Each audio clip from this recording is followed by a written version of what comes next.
नहीं सर, मैंने तो ये मूवी का नाम है क्या, या शायद वो होगा। चलिए तो शुरू करें। सबसे पहले कहाँ से, किस जगह से शुरू किया जाए? आपकी सेहत से। और आपकी सेहत के लिए कुछ अच्छी खबर नहीं आ रही है, कुछ अच्छी खबर नहीं आ रही है। एक और वायरस आ गया। साउथ अफ्रीका ने नया वायरस का नया स्ट्रेन डिटेक्ट किया है। कब डिटेक्ट किया है? मई में डिटेक्ट किया था, मई के महीने में। South Africa detects new strain of corona virus. Detection with multiple mutation है इसके, मल्टीपल म्यूटेशन। इसको ढूंढ पाना बड़ा मुश्किल है, इसको पकड़ पाना बड़ा मुश्किल है ना। सिद्धार्थ जी और सुब्रमण्या जी, बहुत बहुत धन्यवाद भैया आपका। आशीष जोशी जी आपका भी धन्यवाद। ऋषि जी आपका भी धन्यवाद, ऋषि शर्मा जी। और अवनीश कश्यप जी, सुभाष सिन्हा जी, अरुण शर्मा जी और AK जी, आप सभी का बहुत बहुत धन्यवाद। चलिए, तो मल्टीपल म्यूटेशन है इसके, ठीक है। अब ये कितना कंटेजियस है ये पता लगाना थोड़ा मुश्किल है, लेकिन इसको मई में डिटेक्ट कर लिया था। अब ये भी हाहाकार मचाने के लिए तैयार है, यानी ये वाला वायरस भी हाहाकार मचाने के लिए तैयार है। आप लोग भी सोच रहे होंगे कि अभी वायरस से निकले नहीं है कि फिर से दोबारा से वायरस। जी हाँ, बिल्कुल कुछ ऐसा ही चल रहा है। बहुत सारे लोग, कई सारे लोग, हो सकता है लोगों को अच्छा भी ना लगता हो कि रोज़ हम कोरोना वायरस से रिलेटेड न्यूज़ क्यों दिखाते हैं, शुरुआत हम वहाँ से क्यों करते हैं, क्योंकि हमें आपकी सेहत की चिंता है। इसलिए क्या हमको कोरोना वायरस की ये न्यूज़ रोज़ रखनी चाहिए या हटा देना चाहिए इसको? क्योंकि बहुत सारे लोग शायद थक गए हैं इसको, न्यूज़ को देखते हैं। लेकिन थकना नहीं है आपको लगातार इसको देखते रहना, इससे सावधान रहना, तभी हम इससे बच पाएंगे, नहीं तो बहुत मुश्किल हो जाएगा। विजय सिंह जी कहते हैं हर हर महादेव, आप दीर्घायु। बहुत बहुत धन्यवाद। सुमित जी, जय श्री राम भैया आपको भी। FIR पर ट्रेनिंग कब होगा? आदित्य जी, जब समय मिलेगा तब बिल्कुल हो जाएगा। राइट, रखिए, ठीक है, बढ़िया है।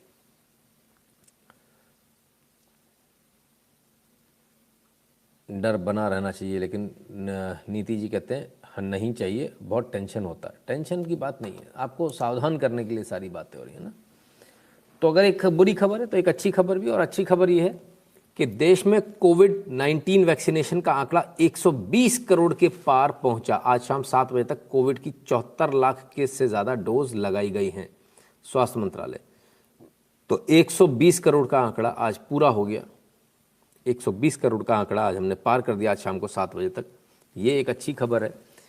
74 लाख एक दिन में आज लगी। कम है और ज़्यादा होना चाहिए। जिन लोगों को जागरूकता नहीं है उन्हें जागरूक करना आपका कर्तव्य है। जितने सारे लोग देखते हैं, बहुत सारे लोग इस वीडियो को देखते हैं।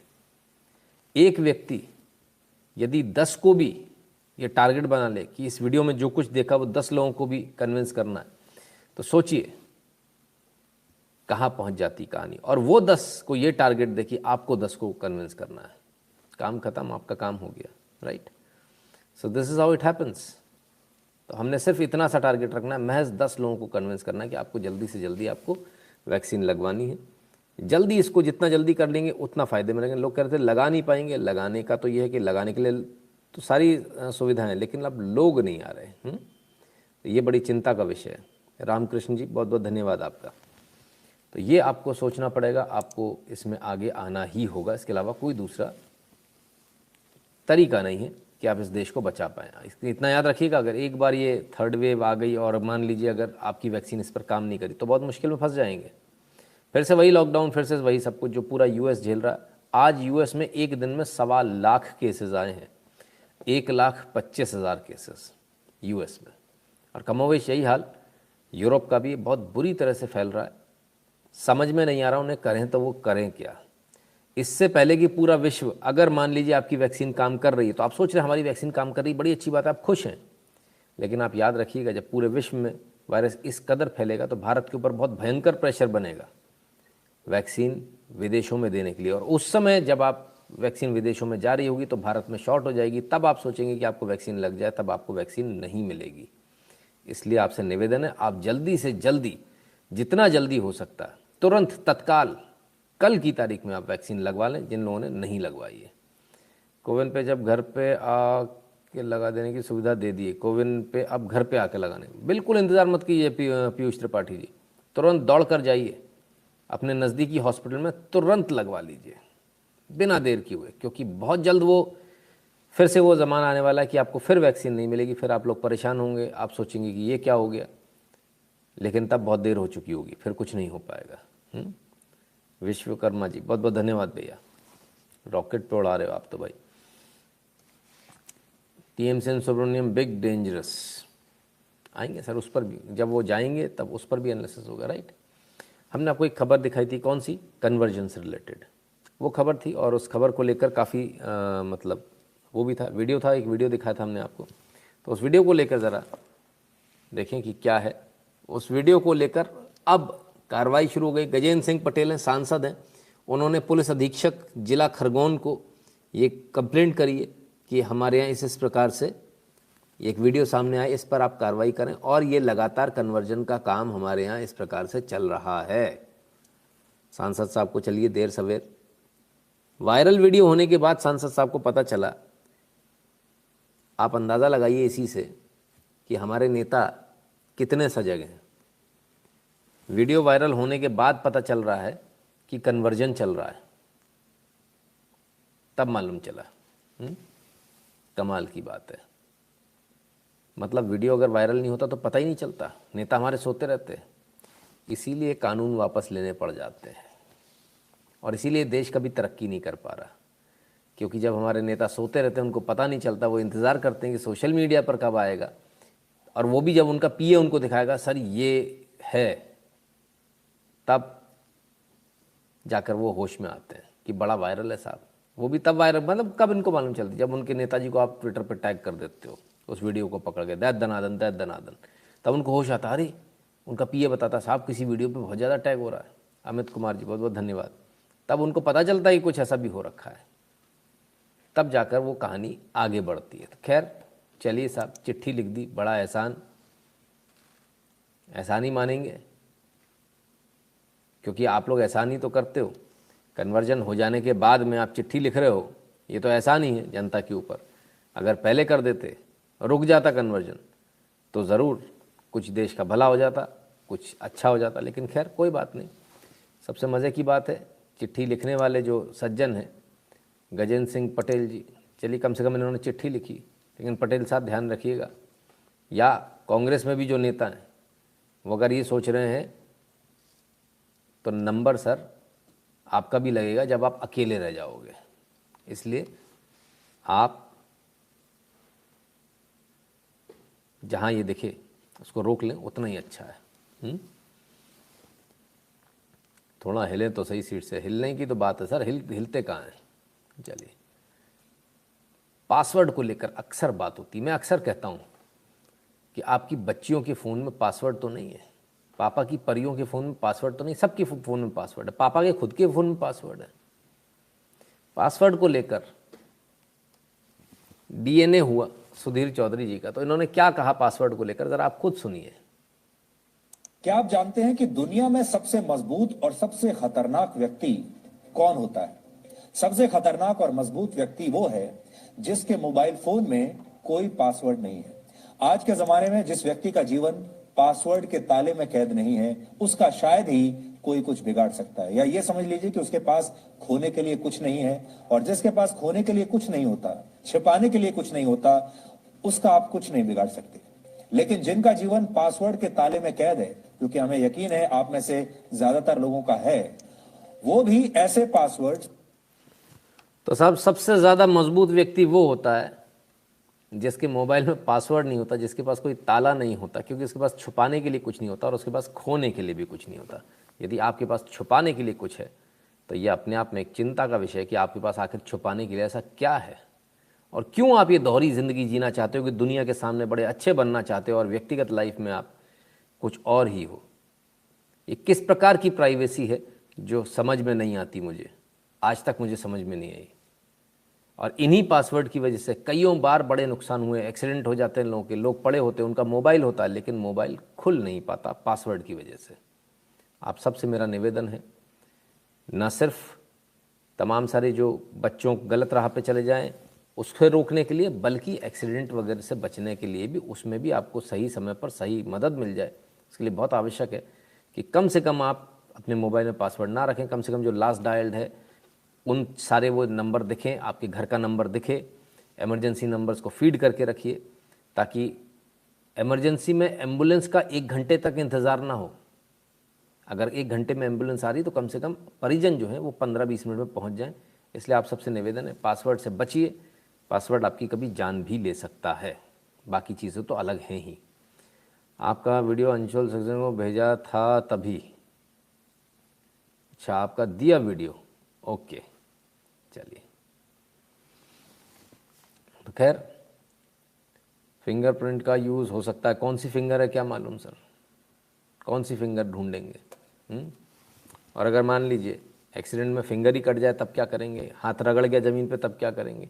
पहले लाओ, पहले हाथ धुलाओ, फिंगर साफ़ होने दो। फिर नॉर्मली भी ओपन करते तो क्या बोलता है कि नहीं नहीं फिंगर सही नहीं आ रही, आप अपनी फिंगर को धोकर आओ तब इसको फिंगर को लगाओ।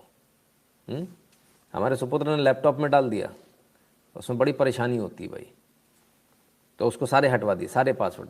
I don't believe in passwords, I hate passwords. Password होना, मुझे बिल्कुल नफरत है पासवर्ड से।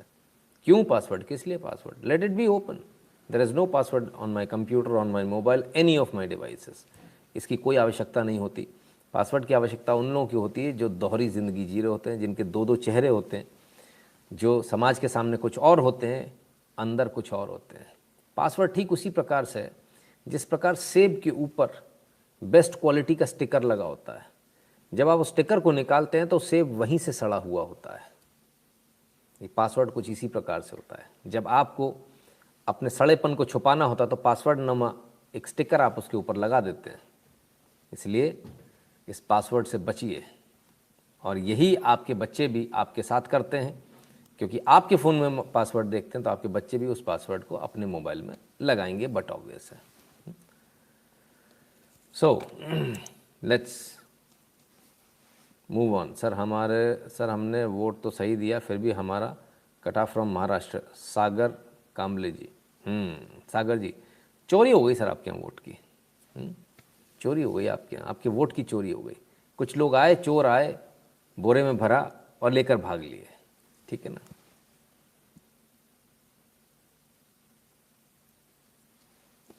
गुरु जी, ताला घर वालों के लिए नहीं, बाहर वालों के लिए है। अंकुर शर्मा जी कहते हैं। अंकुर शर्मा जी, ताला ईमानदार लोगों के लिए होता है, बेईमानों के लिए नहीं। ईमानदार के लिए इसलिए होता है कि वो देखेगा ताला लगा, घर में कोई नहीं, लौट जाएगा। चोर देखेगा कि ताला लगा है, उसकी लॉटरी लग जाएगी, वो ताला तोड़ के सारा सामान ले जाएगा। तो ताला जो है वो ईमानदार सभ्य लोगों के लिए लगाया जाता है, सज्जन लोगों के लिए लगाया जाता है। दुर्जन और बेईमान, बदमाश और चोरों के लिए, डकैतों के लिए ताला नहीं होता, क्योंकि वो ताला तोड़ लेते हैं। और अब तक ऐसा कोई ताला नहीं बना जिसे तोड़ा ना जा सका हो, चाहे फिजिकल ताला हो, चाहे आपका पासवर्ड का ताला हो। राइट? तो ज़्यादा अच्छा ये होगा हम समाज में सज्जनों का निर्माण करें, हमें तालों की आवश्यकता नहीं पड़ेगी। ठीक है, चलिए। सुमन मोहन प्रधान जी, आगे बोलो। नहीं बोलते साहब, नहीं बोलते। अभी बैठेंगे 5 मिनट का, सब लोग ब्रेक ले लो, अपनी चाय पियाओ भाई। Password only bank app and Bhim app only, वरना कोई पासवर्ड नहीं। हाँ बिल्कुल, बैंक की ऐप्स पर, क्योंकि पासवर्ड वहाँ कंपलसरी है, वहाँ पर पासवर्ड आवश्यक हो जाता है। ठीक है ना? तो पासवर्ड पर ही और थोड़ी बात करेंगे, 5 मिनट और बात करेंगे। I also it password and never apply it. Very good Shalu Sharma ji. ठीक है, तो ये जो आप लोग गालियाँ दे रहे हैं मुझे मत दीजिए। जो स्मार्ट लोग आते हैं यहाँ पे, जो यहाँ ज्ञान देने आते हैं, आगे बढ़ो पीछे हटो, उन लोगों के लिए है ना। कोई नहीं कह रहा सर आपसे इतनी रात में जागने के लिए, सो जाओ, मत इतना परेशान हो। आपसे ज़्यादा परेशानी में मैं हूँ, बहुत दर्द में हूँ, उसके बावजूद मैं आपके लिए लाइव कर रहा हूँ। इसके बावजूद अगर आपको कष्ट है कि जल्दी आगे बढ़ो, ऐसा करो वैसा करो, तो बंद कर देते हैं, कोई दिक्कत थोड़ी है। नहीं बढ़ेंगे आगे, आज तो बिल्कुल नहीं बढ़ेंगे। कितना टाइम हो रहा? हाँ चलिए, आराम कीजिए। There are some of office application that does not work without password like Outlook. हाँ अमृत तिवारी जी, उनके लिए आवश्यक है। बैंकिंग एप्लीकेशन के लिए भी आवश्यक है। ठीक है, मैं भी आराम से रुका हूँ ताकि जिनको जल्दी है, जो जाना चाहें वो जा सकते हैं, हमारा भी थोड़ा लोड कम होगा, है ना। जय जिनेंद्र भैया, sir ji welcome your forever, धन्यवाद भैया। ठीक है, अब पुराने ज़माने के हैं नहीं समझेंगे। हाँ सही बात है पुष्पराज कश्यप जी, वो इतनी प्यारी प्यारी आप लोग फिल्में रखते हो तो आपको पासवर्ड तो लगाने ही पड़ेंगे, क्या करें। गलत चीज़ें मत रखो, पासवर्ड की आवश्यकता नहीं पड़ती है। गुरु जी मेरे एक दोस्त का एक्सीडेंट हुआ था, मोबाइल में पासवर्ड के लिए 6 घंटे बाद हमें खबर मिला। अरिंदम सरकार जी लीजिए पासवर्ड का भी हिसाब आ गया। किसी और को जल्दी तो नहीं है?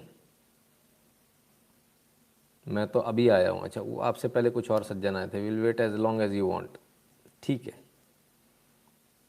सुरेंद्र चौधरी सर मैं आपको वेट कराना नहीं चाहता, लेकिन कुछ लोग ऐसे हैं जिनको आकर यहाँ वो उनका प्रयास ये होता है कि वो कुछ ना कुछ आके अपना कमेंट करें। They are the experts. वो फूफा हैं जिन्होंने अपना कमेंट करना होता है। They are the expert comment. तो ठीक है उनको थोड़ा इंतज़ार करने दीजिए, आज उनको मज़े लेने दीजिए। Let them pay for their comment. Sir I am coming to India from Canada after 10 years। I would like to meet you. How can I meet you? Please let me know. Thanks. Jitendra Verma ji यहाँ comment करने की जगह phone कर लीजिए, easy रहेगा, मैं भी आपको बता पाऊँगा और आपके लिए आना भी आसान होगा, मुझसे मिलना भी आसान होगा। राइट। बेमजा वो मूड ऑफ करते हैं कुछ लोग अच्छे लाइव में। एब्सोल्युटली आचार्य जी। चलिए चलें, अब हो गया, बहुत टाइम है गुरुजी, अच्छी बात जाने के लिए टाइम दे सकते हैं। नहीं जिनको जल्दी है वो चले जाएं, हम भी यही चाहते हैं जल्दी वाले लोग चले जाएं, हम भी नहीं चाहते कि जल्दी वाले लोग रुकें। जल्दी वाले स्पीड में चले जाएं। वो 10 मिनट वाले 5 मिनट वाले वीडियो बहुत सारी जगह मिलते हैं, और वो ठुमके वाली जो रील्स है ना 15 सेकंड वाली, वो तो बहुत अरे आराम से मिलती है। साड़ी नीचे खिसका खिसका के उधर देखो, यहाँ क्या करने आए हो? यहाँ आपका हमारा जमेगा नहीं बॉस, नहीं जमेगा आपका हमारा। उधर चले जाओ जल्दी वाले लोग, 15 सेकंड में वो देख लो, आहा ठंडे हो लो, आगे बढ़ लो। ठीक है चलिए। बिहारी लाल शर्मा जी कहते हैं घंटा अच्छा लाइव है। अच्छा नहीं है तो क्यों देखते हो? चलो निकल लो पतली गली से। I will wait until morning. चलो भाई अच्छी बात है, जो लोग वेट करने वाले हैं वो रुकेंगे, जो वेट करने वाले नहीं हो पतली गली से निकल लेंगे। और कौन कौन है? और कौन कौन ऐसे भूतिए हैं जो यहाँ आ जाते हैं मुंह उठाकर, जिनको समझ में नहीं आता यहाँ लाइव किस लिए चलता है, फिर भी रोज़ आ जाते हैं अपनी एस्तेसी कराने। ऐसे वो सारे लोग निकल लें। ये पहला ऐसा चैनल है जहाँ पे व्यूअर्स की कद्र नहीं होती है ना, नमूने व्यूअर्स की कद्र नहीं होती। जो समझदार व्यूअर्स हैं, जो देश के लिए काम करना चाहते हैं, उनकी कद्र है यहाँ, सिर्फ जल्दी वालों की नहीं है। जल्दी वाले जल्दी से निकल लें, zoom speed. Friends if life gets late one can always watch the recording. Making annoying और entitled remarks is bad taste, please refrain. Lokmudra Sharma ji कोई टेंशन थोड़ी, अपन तो आराम से बैठे, थोड़ी देर बात करेंगे, बंद करके निकल जाएंगे। हमारा क्या जाने वाला है, जाना उनका है जो यहाँ बैठे हैं। क्यों इतना गुस्सा हो रहे हैं? सारे ओला उबर वाले हैं। मॉडरेटर से मेरा निवेदन है, यदि मॉडरेटर हैं तो उठाकर जितने भी लोगों ने कमेंट्स किए थे उनको ब्लॉक कर दीजिएगा ना, जिन्होंने बोला जल्दी करना है करना, इनको ब्लॉक कर दीजिए इनको। We don't want such people in on our channel. Some people is having loose motions problem. बिल्कुल, तो मेरा मॉडरेटर से निवेदन है ऐसे सभी लोगों को ब्लॉक कर दिया जाए। ठीक है, और किस किस को जल्दी है वो भी फटाफट देख लें। गाली भी दोगे और देखोगे भी, वाह मैंने सारे न्यूज़ चैनल भी देख लेंगे, मैंने सारे न्यूज़ चैनल भी देख लेंगे। बिल्कुल एग्जैक्टली सर, यही वाली बात है, गाली भी देंगे और देखेंगे भी। चलिए खैर कोई बात नहीं, इनकी इच्छा है, इनको जैसे करना है। चलिए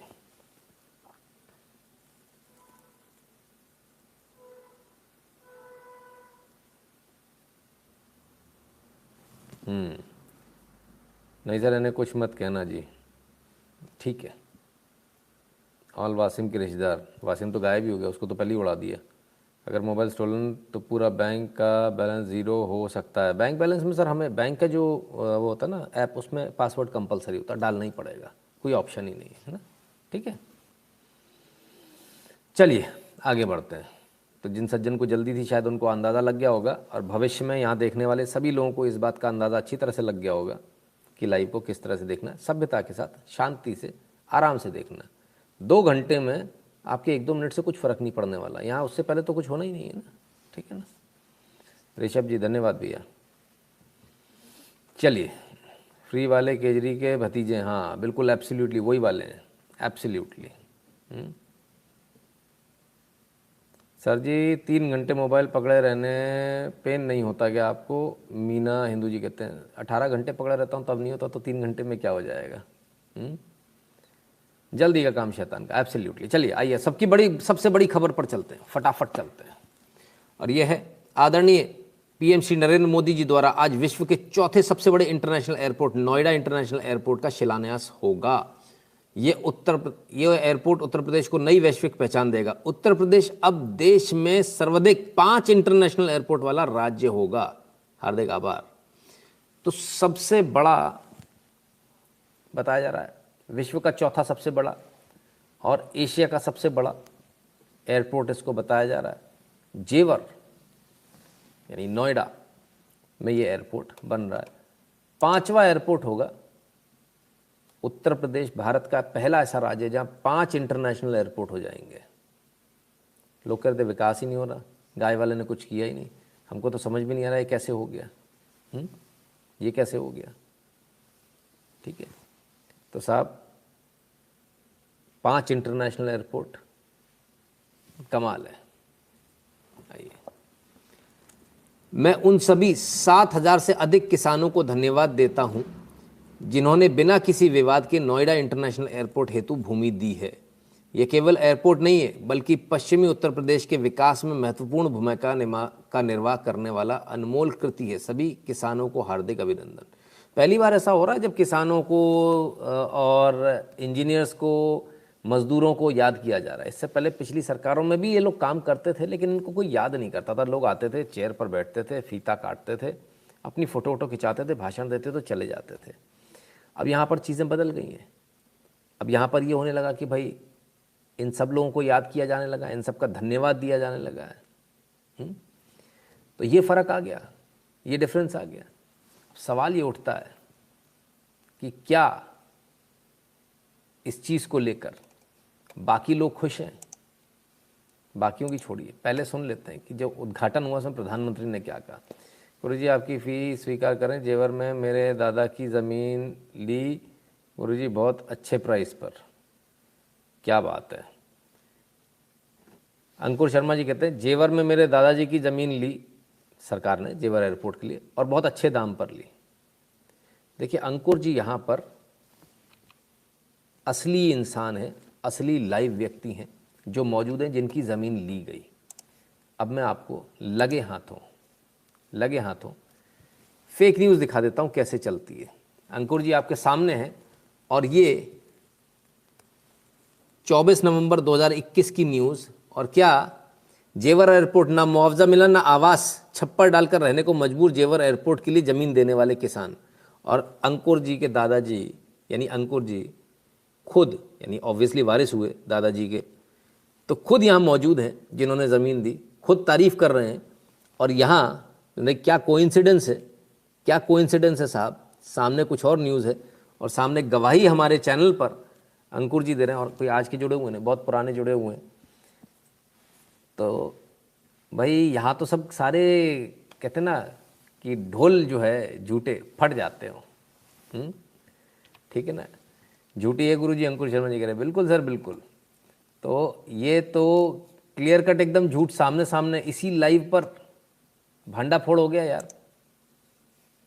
बड़ी मुसीबत में, बड़ा मुसीबत हो गई सोशल मीडिया के आने से। बंद कर दो इस सोशल मीडिया को। वन वे वाला ट्रैफिक सही था, जो छाप दिया सो छाप दिया। यहाँ तो लोग लाइव में आकर गवाही दे जाते हैं कि ज़मीन ली, मुआवजा मिल गया, बहुत अच्छे रेट में ली। अच्छे में ली तभी तो किसानों ने दी, नहीं तो थोड़ी देते। दादागिरी थोड़ी हो रही है। कमाल है भाई, बड़ा कमाल है। आइए, मेरे मामा जी की ज़मीन थी सर, खूब मुआवजा मिला उन्हें, गाड़ी ले ली है। लीजिए, दिव्यांश चौधरी जी ने भी गवाही दे दी। भाई कमाल हो गया। यहाँ तो 2-2 लोग आ गए ज़मीन के मालिक। 7,000 किसानों में से 2 तो हमारे चैनल पर है। ये बड़ी खुशी की बात है कि चलो हमारे पास किसान भी आते हैं, है ना, जवान भी आते हैं, किसान भी आते हैं। ये लाइव सब तक पहुँचता है। बहुत बहुत धन्यवाद आप दोनों का।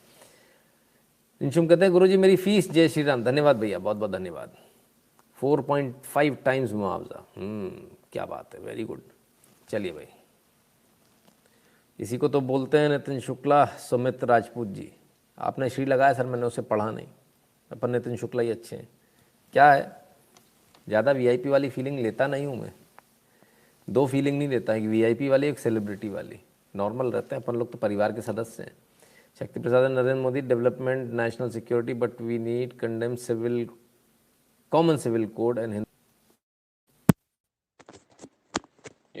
की सड़कें बनाइए, उसका सदुपयोग करना पड़ेगा आपको।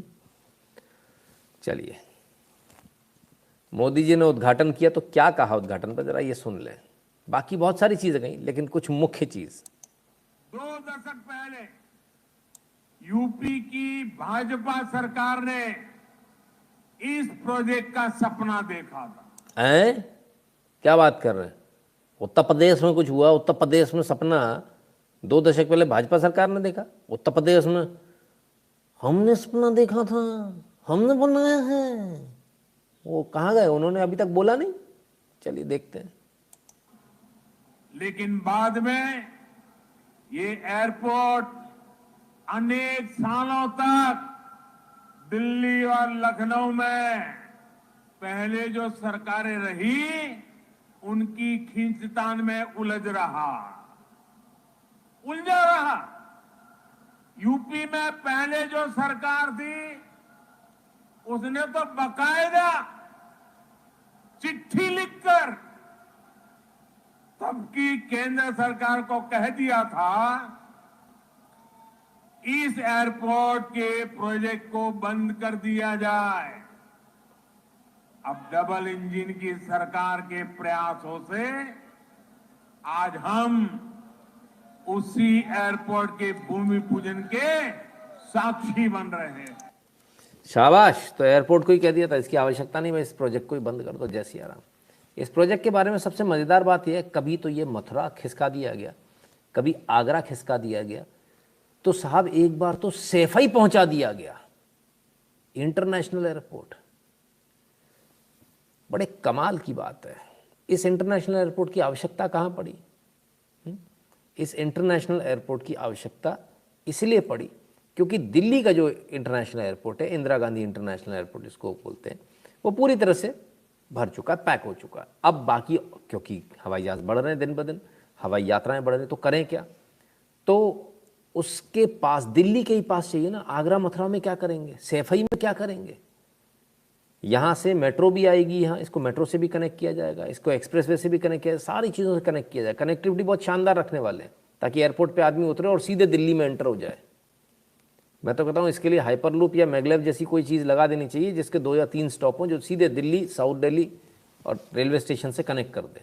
आदमी को परेशानी ना हो कहीं से कहीं तक, तभी ये चीज़ें सक्सेसफुल हो पाएंगी। क्योंकि ईजी होना चाहिए। अगर उसमें बहुत ज़्यादा चलना पड़ा, बहुत परेशानी, तो लोग प्रेफर नहीं करेंगे। फिर आदमी कहेगा यार जो फलाने एयरपोर्ट पे उतरता उस पर जाएंगे हम, इस वाले एयरपोर्ट से नहीं जाना हमारे को, है ना।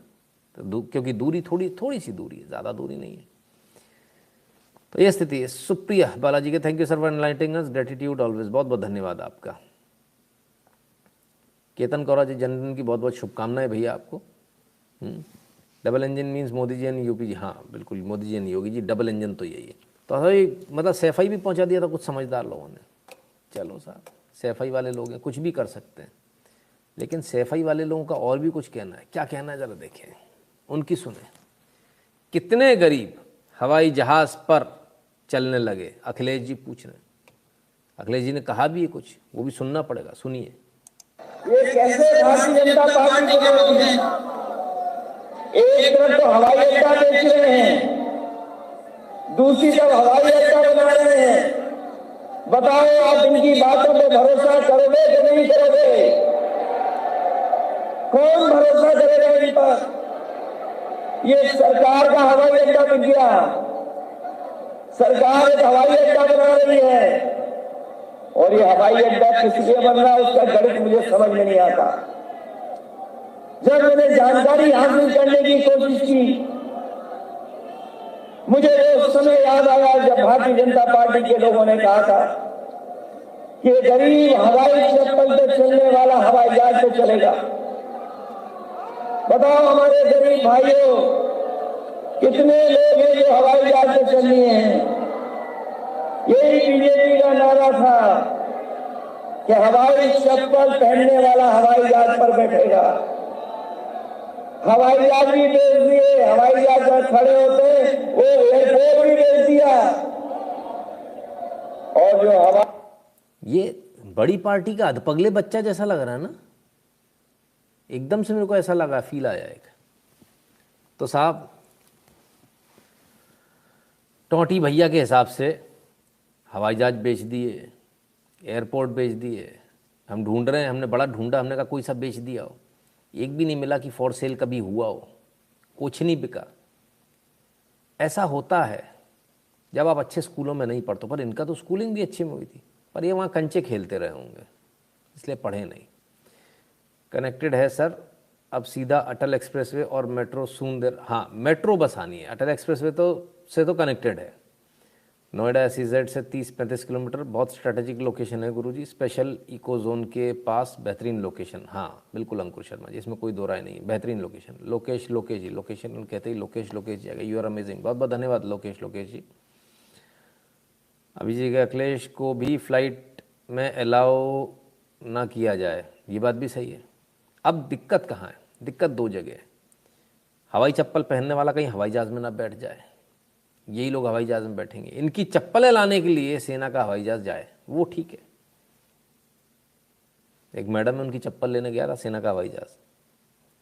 अब इनका कहना इन्हें समझ में नहीं आया ये पैसा क्यों बर्बाद किया जा रहा है। इनके हिसाब से पैसा बर्बाद किया जा रहा है। अच्छा जी, इससे गरीब को क्या फ़ायदा हो जाएगा?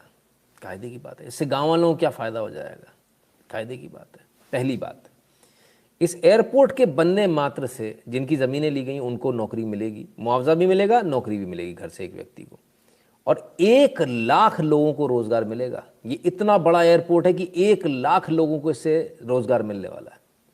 तो अखिलेश जी, गरीबों को रोज़गार मिलेगा, पहली बात, डायरेक्ट सीधा रोज़गार मिलना है 1 लाख लोगों को।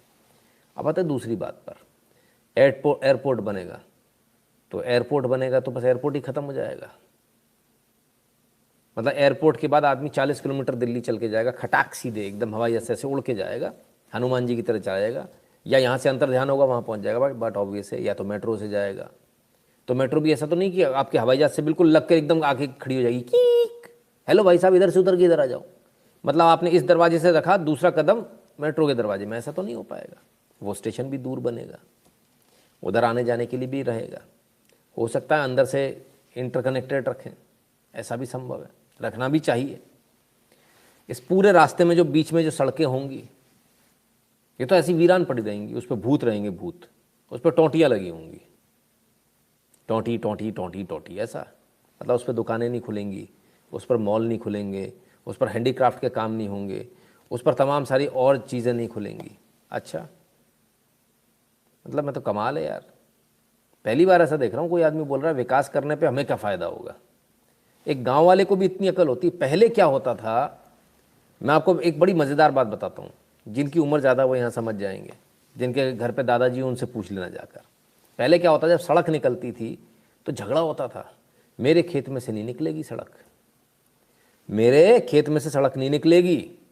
तो पुरानी जो सड़कें होंगी, अब गाँव की देखोगे, ऐसे जाती you you you you you, मतलब चक्कर खा के गिर जाओ आप, इतनी खतरनाक मोड़। क्योंकि हर आदमी बोलता था मेरी सड़क। तब क्या होता था, मेड़ पे से निकाली जाती थी, भाई तू थोड़ी दे, दोनों किसानों की थोड़ी थोड़ी ज़मीन ली जाती थी, कोने कोने पे से निकाल दो हमारे खेत के। आज क्या स्थिति है? आज आप ये बोल दीजिए कि हाईवे यहाँ से निकलने वाला, भाई साहब किसान कलेक्ट्रेट में रिश्वत लेके खड़ा होता है, मेरे खेत में से निकाल दो, बीच में से निकाल दो, बीच में से, दोनों तरफ होना चाहिए हमारा खेत, दोनों तरफ, ता दोनों तरफ है जाएगो, ता जेऊ 1 करोड़ की बीघा है जाई, जेऊ 1 करोड़ की बीघा जाए, बीच में 2 बीघा जा रहा हूँ, जान दो। आज किसान इतना समझदार हो गया है। ये जो बताते हैं ना किसान बड़ा सीधा, बड़ा बोला, सब बड़े समझदार हैं। तो पहले की सोच में और अब की सोच में फ़र्क आ गया। पहले किसान लठ लेके खड़ा हो जाता था, मेरे सड़क के बीच में, सड़क मेरे खेत के बीच में से नहीं निकलेगी। अब बदल गया, दूसरा हो गया, इसलिए हो गया, ये फ़र्क हो गया। अब लोग पैसे दे के हाईवे अपने पास, अपने उधर से निकलवाते हैं। एंसिलरी रोज़गार भी होंगे 2-3 लाख लोगों की। बिल्कुल सर, इसमें कुल मिलाकर करीब करीब जो मेरा एस्टिमेशन बोलता है 5 लाख लोगों को रोज़गार इसमें मिलेगा, डायरेक्ट इनडायरेक्ट सारा मिलाकर। ये तो कह रहे हैं फ़ायदा ही नहीं होगा, गरीब को क्या फ़ायदा होगा? गरीब को तो ये फ़ायदा होगा। गरीब को और भी बहुत सारे फ़ायदे हो जाएंगे जो ये इनको समझ में नहीं आएंगे। ठीक है ना। मैं आपको एक सिंपल सी बात बताता हूँ, हम लोग भी कई जगह जाते हैं, कई बार गाँव के बीच में से जाते हैं, और जब लौट रहे होते हैं या घर की तरफ होते हैं या जा रहे होते हैं, और जब अच्छी सब्जी भी दिखती है ना सड़क के किनारे, तो गाड़ी लगा लेते हैं साइड से। कईयों बार तो इस चक्कर में जाम लग जाता है। गांव की सब्जी आदमी ले लेता है तुरंत, शहर वाला तुरंत लेता है, कार वाले सबसे पहले लेते हैं। तो भाई सब्जी भी रख लेगा ना आदमी, तो भी बेच लेगा, तो भी करोड़पति बन जाएगा। ठीक है, उनको समझ में नहीं आएगा। सेंथिलनाथन कहते हैं, even thought I feel sleepy, I like listening to your daily update, you are going great, you are doing great job. धन्यवाद भैया, बहुत बहुत धन्यवाद।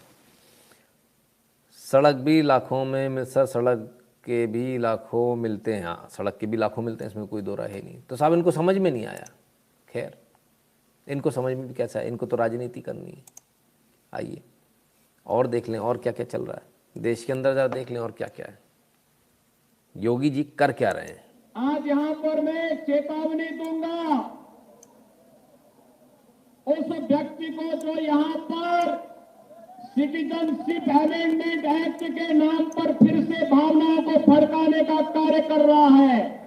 और भाइयों बहनों, मैं इस अवसर पर चाचा जान और अब्बा जान के नैया से कहूंगा कि चाचा जान और अब्बा जान के नैया से कहूंगा कि वे सावधान होकर के सुन लें। अगर प्रदेश की भावनाओं को भड़का करके माहौल खराब करोगे तो फिर सख्ती के साथ सरकार निपटना भी जानती है। वहां रखा है तो चीज and cucumber sandwiches, orange juice. तो साहब सरकार सख्ती से निपटना जानती है अब्बा जान और चाचा जान के बच्चों से, इसको समझ लें। बड़े परेशान हैं, राजनीति करने की सोच रहे हैं उत्तर प्रदेश में। लेकिन इस कमेंट के बाद, इनके इस बयान के बाद सुध-बुध खो दी टोटी भैया ने, और किस कदर खो दी जरा देखें। इसलिए आज जब आप लोग यहाँ पर आए हैं लखनऊ में, ये देश की राजधानी है, ये देश यहाँ पर आए हैं लखनऊ में, ये देश की राजधानी है, ये देश की राजधानी है। यहाँ की तहजीब गंगा जमुनी रही है। लीजिए साहब, इनको तो सुन के ही बुखार आ गया, इतना बुखार आ गया दिमाग पर चढ़ गया। कहते आप आए हैं तो ये देश की राजधानी है। कमाल है भाई, कमाल। प्रणाम। बस योगी जी एक घोषणा कर देते कि यूपी हर व्यक्ति के एक बार हवाई जहाज का सफ़र करवाएंगे, टाटा की हालत ही ख़राब हो जाती है, टोटी की हालत ही ख़राब हो जाती है। प्रकाश जी बिल्कुल ऐसा भी संभव है, ऐसा भी कर सकते हैं। आफ्टर मीटिंग विद दीदी पीपल बिकम पप्पू। तो साहब ये स्थिति है, इनको समझ चाहिए, इनको ये चाहिए, इनको समझाओ एयरपोर्ट से क्या फ़ायदा होगा। जिनको लखनऊ देश की राजधानी नज़र आ रहा हो वो क्या समझेंगे, उनको क्या समझ में आएगा। कमाल के लोग हैं, और ये ज्ञान देंगे एयरपोर्ट पर। सैफई ले जा रहे थे, तब अब्बा से पूछा नहीं, अब्बा जान से, अब्बा जान सैफई ले जा रहे थे, वहाँ क्या करते हैं इस एयरपोर्ट का। अब्बा से पूछ लेते, अब्बा बता देते क्या फ़ायदा होने वाला है एयरपोर्ट का। हैं, कमाल है। अनिरुद्ध पाराशर जी कहते हैं, सर एक बात पता नहीं है, एयरपोर्ट के आसपास मुस्लिम आबादी बहुत ज़्यादा बसती है, क्या ये देश की सिक्योरिटी की प्रॉब्लम नहीं हो सकता? बिल्कुल हो सकता है, क्यों नहीं हो सकता है। सिक्योरिटी के लिए प्रॉब्लम तो हो सकता है। एयरपोर्ट के आसपास तो वैसे भी आबादी नहीं होनी चाहिए, तो स्पष्ट रूप से इसीलिए तो दूर बनाए जाते हैं एयरपोर्ट, नहीं तो बीच में नहीं बना ले। सीपी पे बना लेते हैं एयरपोर्ट, आ जाओ इधर उतर जाओ। कई सारे कारण होते हैं ना, पक्षी वगैरह ना हो, इसलिए आबादी से दूर होता है। नितिन भैया दिल्ली छोड़कर नोएडा शिफ्ट हो रहे हैं, मेरी पहचान के कई परिवार, काम धाम तो हमारा भी पहले से वहाँ से ही चल रहा है। बिल्कुल सिद्धार्थ री ऑफिशियल, बिल्कुल एकदम सही। तो साहब क्या क्या हो गया, एयरपोर्ट बन रहा है लेकिन पेट्रोल डीजल महंगा, 12 रुपये सस्ता हो गया पेट्रोल डीजल। 12 रुपये पेट्रोल, 17 रुपये डीजल सस्ता हो गया। प्लेटफॉर्म टिकट वापस 10 रुपये का हो गया। हाँ, 50 रुपये का लेके घूम रहे थे लोग, अब जाओ प्लेटफॉर्म पे जाओ, चक्कर लगा के आओ। पहले तो प्लेटफॉर्म पे जाकर जब तक चक्कर लगा के नहीं आते थे फ्रेश नहीं हो पाते थे, अब सस्ता कर दिया 10 रुपये का, जाओ हो आओ। ठीक है ना। रेलवे का किराया वापस 30% सस्ता हो गया, जो पहले महंगा था, बहुत महंगा हो गया टिकट, फिर से 30% सस्ता हो, जाओ घूमे आओ, मिले आओ, नानी से मिले आओ। अब नहीं जाओगे, अच्छा ठीक है, कमाल है। एलपीजी की सब्सिडी मिलना भी शुरू हो गई है, जो बीच में बंद हो गई थी। मुफ्त राशन मार्च 2022 तक बढ़ गया, खा लो, फ्री में खा लो। अच्छा वो तो तुमको इस राशन से क्या, तुम लोगों ने तो देश खाया हुआ है, तो इन लोगों को इस राशन से क्या फ़र्क पड़ने वाला है। बड़े लोग हैं साहब, देश खाते, राशन वाशन में विश्वास नहीं रखते, है ना। 120 करोड़ लोगों का टीकाकरण हो गया तो भी नहीं। अच्छा खैर, जीडीपी ग्रोथ भी 9.5% रहने वाली है। तो ये उत्तर प्रदेश और सेंटर जो डबल इंजन की सरकार है उसका कमाल है। उत्तर प्रदेश की बात हो रही तो उत्तर प्रदेश की राजनीति में राजनीतिक चेहरे बहुत सारे हैं, एक से बढ़कर एक है। ज़रा देख लें कौन से हैं। अब्बा जान, ओहो भाईजान, अरे गजब साहब, अब्बा जान और भाईजान। आज इनकी फ़ोटो सोशल मीडिया पर बड़ी वायरल हुई। बताया गया अब्बा जान के घर गए थे भाईजान मिलने, लेकिन एक चीज़ समझ में नहीं आई इस अब्बा जान भाईजान में। ज़रा देखिए, अब्बा जान तो जूते पहन के बैठे हैं, भाईजान के जूते उतरवा दिए। इनको तो राजा भैया कहते हैं। राजा भैया इनके दरबार में जाती है तो जूते पहन के बैठे हैं, इनके जूते उतर गए। अब इन पैरों को जरा ध्यान से देखिए। जब आपका मन नहीं होता, जब आप संकुचा रहे होते हो जूते उतारने में या जूते उतार कर, तब पैर इस प्रकार से अंगूठों से मोड़ता है आदमी। ये तब की स्थिति है जब बड़ा संकुचित होकर व्यक्ति बैठा हो। बड़ी मजबूरी में बैठे हैं राजा भैया। ओ हो, मजबूरी जो ना कराए सो कम है, और राजनीति तो जो ना कराए सो कम है। बड़ी आफत है, कमाल है साहब। कमाल है। खैर आगे आते हैं। उत्तर प्रदेश में सरकार बनाने की सोच रहे हैं लोग।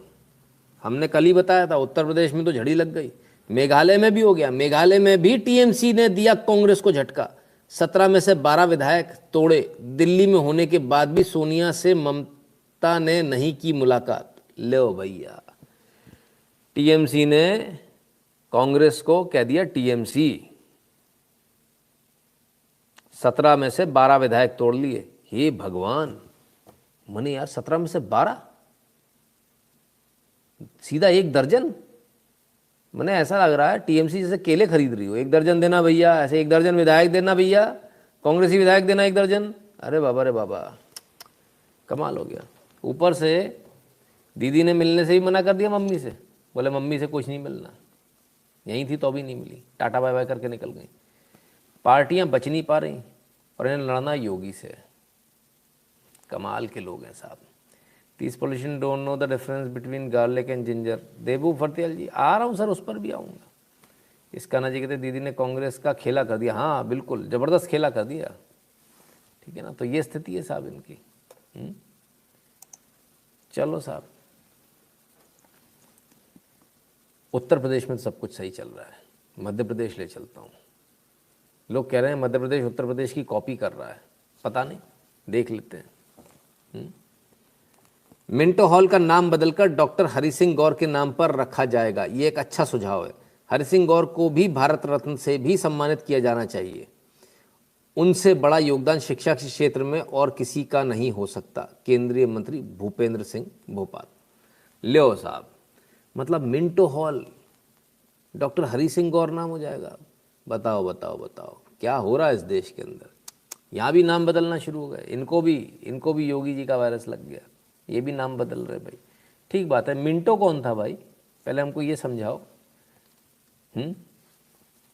तो मिंटो से तो बेटर है जो हमारे लोग हैं उनका नाम रख लें, थोड़ा अच्छा रहेगा। नहीं गुरुजी, मैं बात करना चाहता हूँ पर मैं सुबह 6 बजे सोने जाता हूँ क्योंकि मेरी नाइट शिफ्ट है, कृपया कर बताएं क्या करूँ।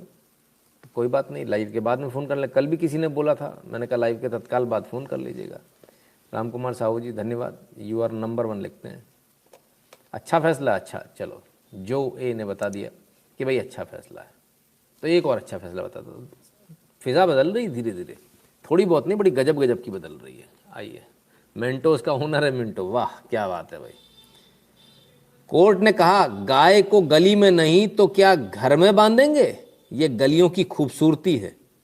ये महिला, ये मैं क्या देख रहा रे बाबा। हाँ, हाई कोर्ट का आदेश, नगर निगम सफाई का ध्यान का रखे ध्यान। बाबा रे बाबा, कमाल हो गई, तो हाई कोर्ट का फैसला भाई। हाँ, मध्य प्रदेश हाई कोर्ट की ग्वालियर बेंच में बुधवार को एक जनहित याचिका पर सुनवाई के दौरान जस्टिस रोहित आर्या और जस्टिस दीपक कुमार अग्रवाल की अलग ही अंदाज देखने को मिला। हरिओम शर्मा ने सड़क पर गायों को बांधने से स्थानीय लोगों को आ रही परेशानी का हवाला देते हुए, किसने, हरिओम शर्मा, अरे राम राम राम राम, बताइए ये हालत है शर्मा, अरे डूब मरो रे हरिओम शर्मा। गायों को बांधने स्थानीय लोगों को आ रही परेशानी का हवाला देते हुए याचिका दायर की थी। कोर्ट से गाय को सड़कों से हटाने की मांग की। कोर्ट ने कहा विश्वनाथ वाराणसी जी की गली जाओ, गाय का मिलना, भैंस से टकराना, ये सब पवित्र चीज़ें। जब मंदिर जाओ और इनका स्पर्श हो जाए, ये सब भोलेनाथ के दर्शन के लिए ज़रूरी होता है। अगर गलियों में गाय नहीं बंधेगी तो क्या घर में बंधेगी, ये सब गलियों की खूबसूरती है। भाई, जस्टिस रोहित आर्य ने वकील से पूछा कि क्या कभी गली में रहे हो, वहाँ चाट का ठेला भी है, कचौड़ी भी बिकती है। उन्होंने याचिकाकर्ता से वकील को हर चीज़ का आनंद लेने की सलाह दी। सैल्यूट है भाई ऐसे जस्टिस को, सैल्यूट है। और सैल्यूट है ग्वालियर हाई कोर्ट की इस खंडपीठ को, कमाल कर दिया भाई। ऐसा फैसला उम्मीद ही नहीं थी, मतलब अपनी आंखों पर विश्वास नहीं हुआ कि मैं सही पढ़ रहा हूँ। जिन सज्जन ने ये कटिंग डाली, मुझे भेजी, मैंने उनको फ़ोन लगा कर पूछा ना कि भाई सच में अखबार में लिखा है, ऐसा तो नहीं कि तुमने कहीं से बना बनू के भेज दिया हो। आप सोच सकते हैं ऐसा फैसला, हाई कोर्ट की जस्टिस ऐसा फैसला देंगे, व्यवहारिक फैसला जो हम और आप सोचते हैं। हमारी और आपकी सोच, पहली बार किसी हाई कोर्ट से हमारे और आपके जैसी सोच का फैसला आ रहा है। ये बदलाव है बॉस जो हो रहा है। अभिजीत कृष्ण जी कहते हैं दीदी लुकिंग फॉर 4 मारा सुर। हाँ, रांची में Haidar Ali change into Bajrang colony, very good, बहुत बढ़िया। तो साहब ये बदलाव है।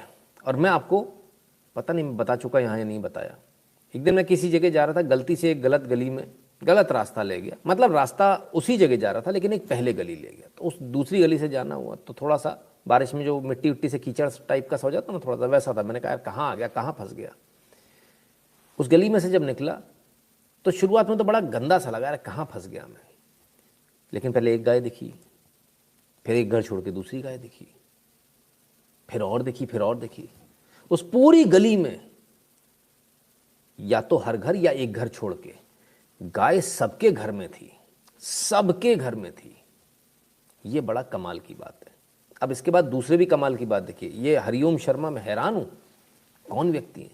जब उन गाय जहां थी तो उधर उन लोगों ने अपने घर के बाहर नाम भी लिख रखे थे, उपाध्याय, मिश्रा, शर्मा। तो क्या इन्हीं लोगों ने ठेका ले रखा है? भैया बाकी लोग भी बांध लो एक एक गाय, है ना। सारे वही नाम थे, सारे वही वाले सरनेम थे। तो क्या इन्हीं ने ठेका ले रखा है हिंदू धर्म का? बाकियों को भी लेना पड़ेगा ना। आप सब भी अपने घर के बाहर बांध लीजिए। और इतनी सुंदर सुंदर लोगों ने सजा रखी थी। एक तो गाय सामने से चली आ रही थी, डुमुक डुमुक डुमुक, एकदम सफ़ेद गोरी चिट्टी बिल्कुल, और सिर पर मोर पंख लगाकर, बिल्कुल ऐसा लग रहा था कन्हैया जी की गाय आ रही है। बड़ी प्यारी प्यारी गाय, और बड़े प्यार से रखा लोगों ने। मेरा तो सच बात बताऊं, जिस गली में घुसते ही मन ये हुआ था कि यहाँ तो यार गलत फंस गए, यहाँ नहीं आना। जब वो गली जब एंड हो रही थी तब एक ही मन कर रहा था, यार रहना तो यही है। कारण पूछो क्यों? इतनी सारी गाय हैं, दूध तो आराम से मिल जाएगा, बिना मिलावट वाला। आज तो सबसे बड़ा अमृत ही यही है, बिना मिलावट का आपको दूध मिल गया, समझ लो आप तो अमृत पी रहे हो सीधे सीधे। ये सबसे बड़ा चैलेंज है आज। तो भाई इतना फ़र्क, सोच में फ़र्क देखिए। मैं अपनी सोच बता रहा हूँ, जब एंटर कर रहा था तब सोच क्या थी, कहाँ फंस गया, किस जगह आ गया। और जब निकल रहा था तब क्या सोचा, इससे बेहतर कोई जगह नहीं हो सकती। खुशबू एक अलग आती है ना, गाय जहाँ होती है खुशबू अलग होती है। और ऐसा नहीं कि छोटे मोटे घर, बढ़िया बेहतरीन, आजकल वो लोग बड़े बड़े गेट बनवाते हैं ना स्टेनलेस स्टील के, चमचमाते हुए, बगल से सफ़ेद गाय बंधी हुई है, ब्राउन गाय बंधी हुई है, काली सफ़ेद गाय बंधी हुई है, तो बड़ी शानदार, बहुत शानदार। कभी अगर होगा तो अवश्य वहाँ का एक वीडियो भी बनाएंगे, आपके सामने लेकर आएंगे। तो भाई थोड़ा सा इसकी भी तैयारी कर ले। अब तो कोर्ट भी कह रहा है, जज साहब को भी पता है कि गाय का टकराना शुभ होता है, गाय पर हाथ फेरना शुभ होता है। बहुत सारे लोग जो पढ़े लिखे लोग हैं उनको हजम नहीं हुआ होगा। खैर, सबकी अपनी अपनी सोच है। तो ये किस सिटी की बात कर रहे हैं सर? लगभग हर कमोवेश हर सिटी में ऐसा हाल है, पर हमें जहाँ मिलता है हम वहाँ पर कोशिश करते हैं। क्योंकि मैं बहुत जल्दी में था इसलिए मैं वीडियो नहीं बना पाया, बाकी वो वीडियो बनाने लायक था, क्योंकि पानी पड़ने के बाद कीचड़ और उसमें उसके बावजूद वहाँ गाय, साफ़ सुथरी गाय देखकर बड़ा आनंद आया, बड़ा ही अच्छा लगा। चलिए गुरुजी, हमारे मथुरा में कुछ बड़ा होने वाला है जन्मभूमि को लेकर, अभी समय है नवीन पाल जी उसमें, है ना? हरीम शर्मा नहीं, हरीश सुल्तान होगा। हाँ, ऐसा भी हो सकता है। अभी आ रहा हूँ सर, उस पर भी आ रहा हूँ, नाम पर भी देखेंगे।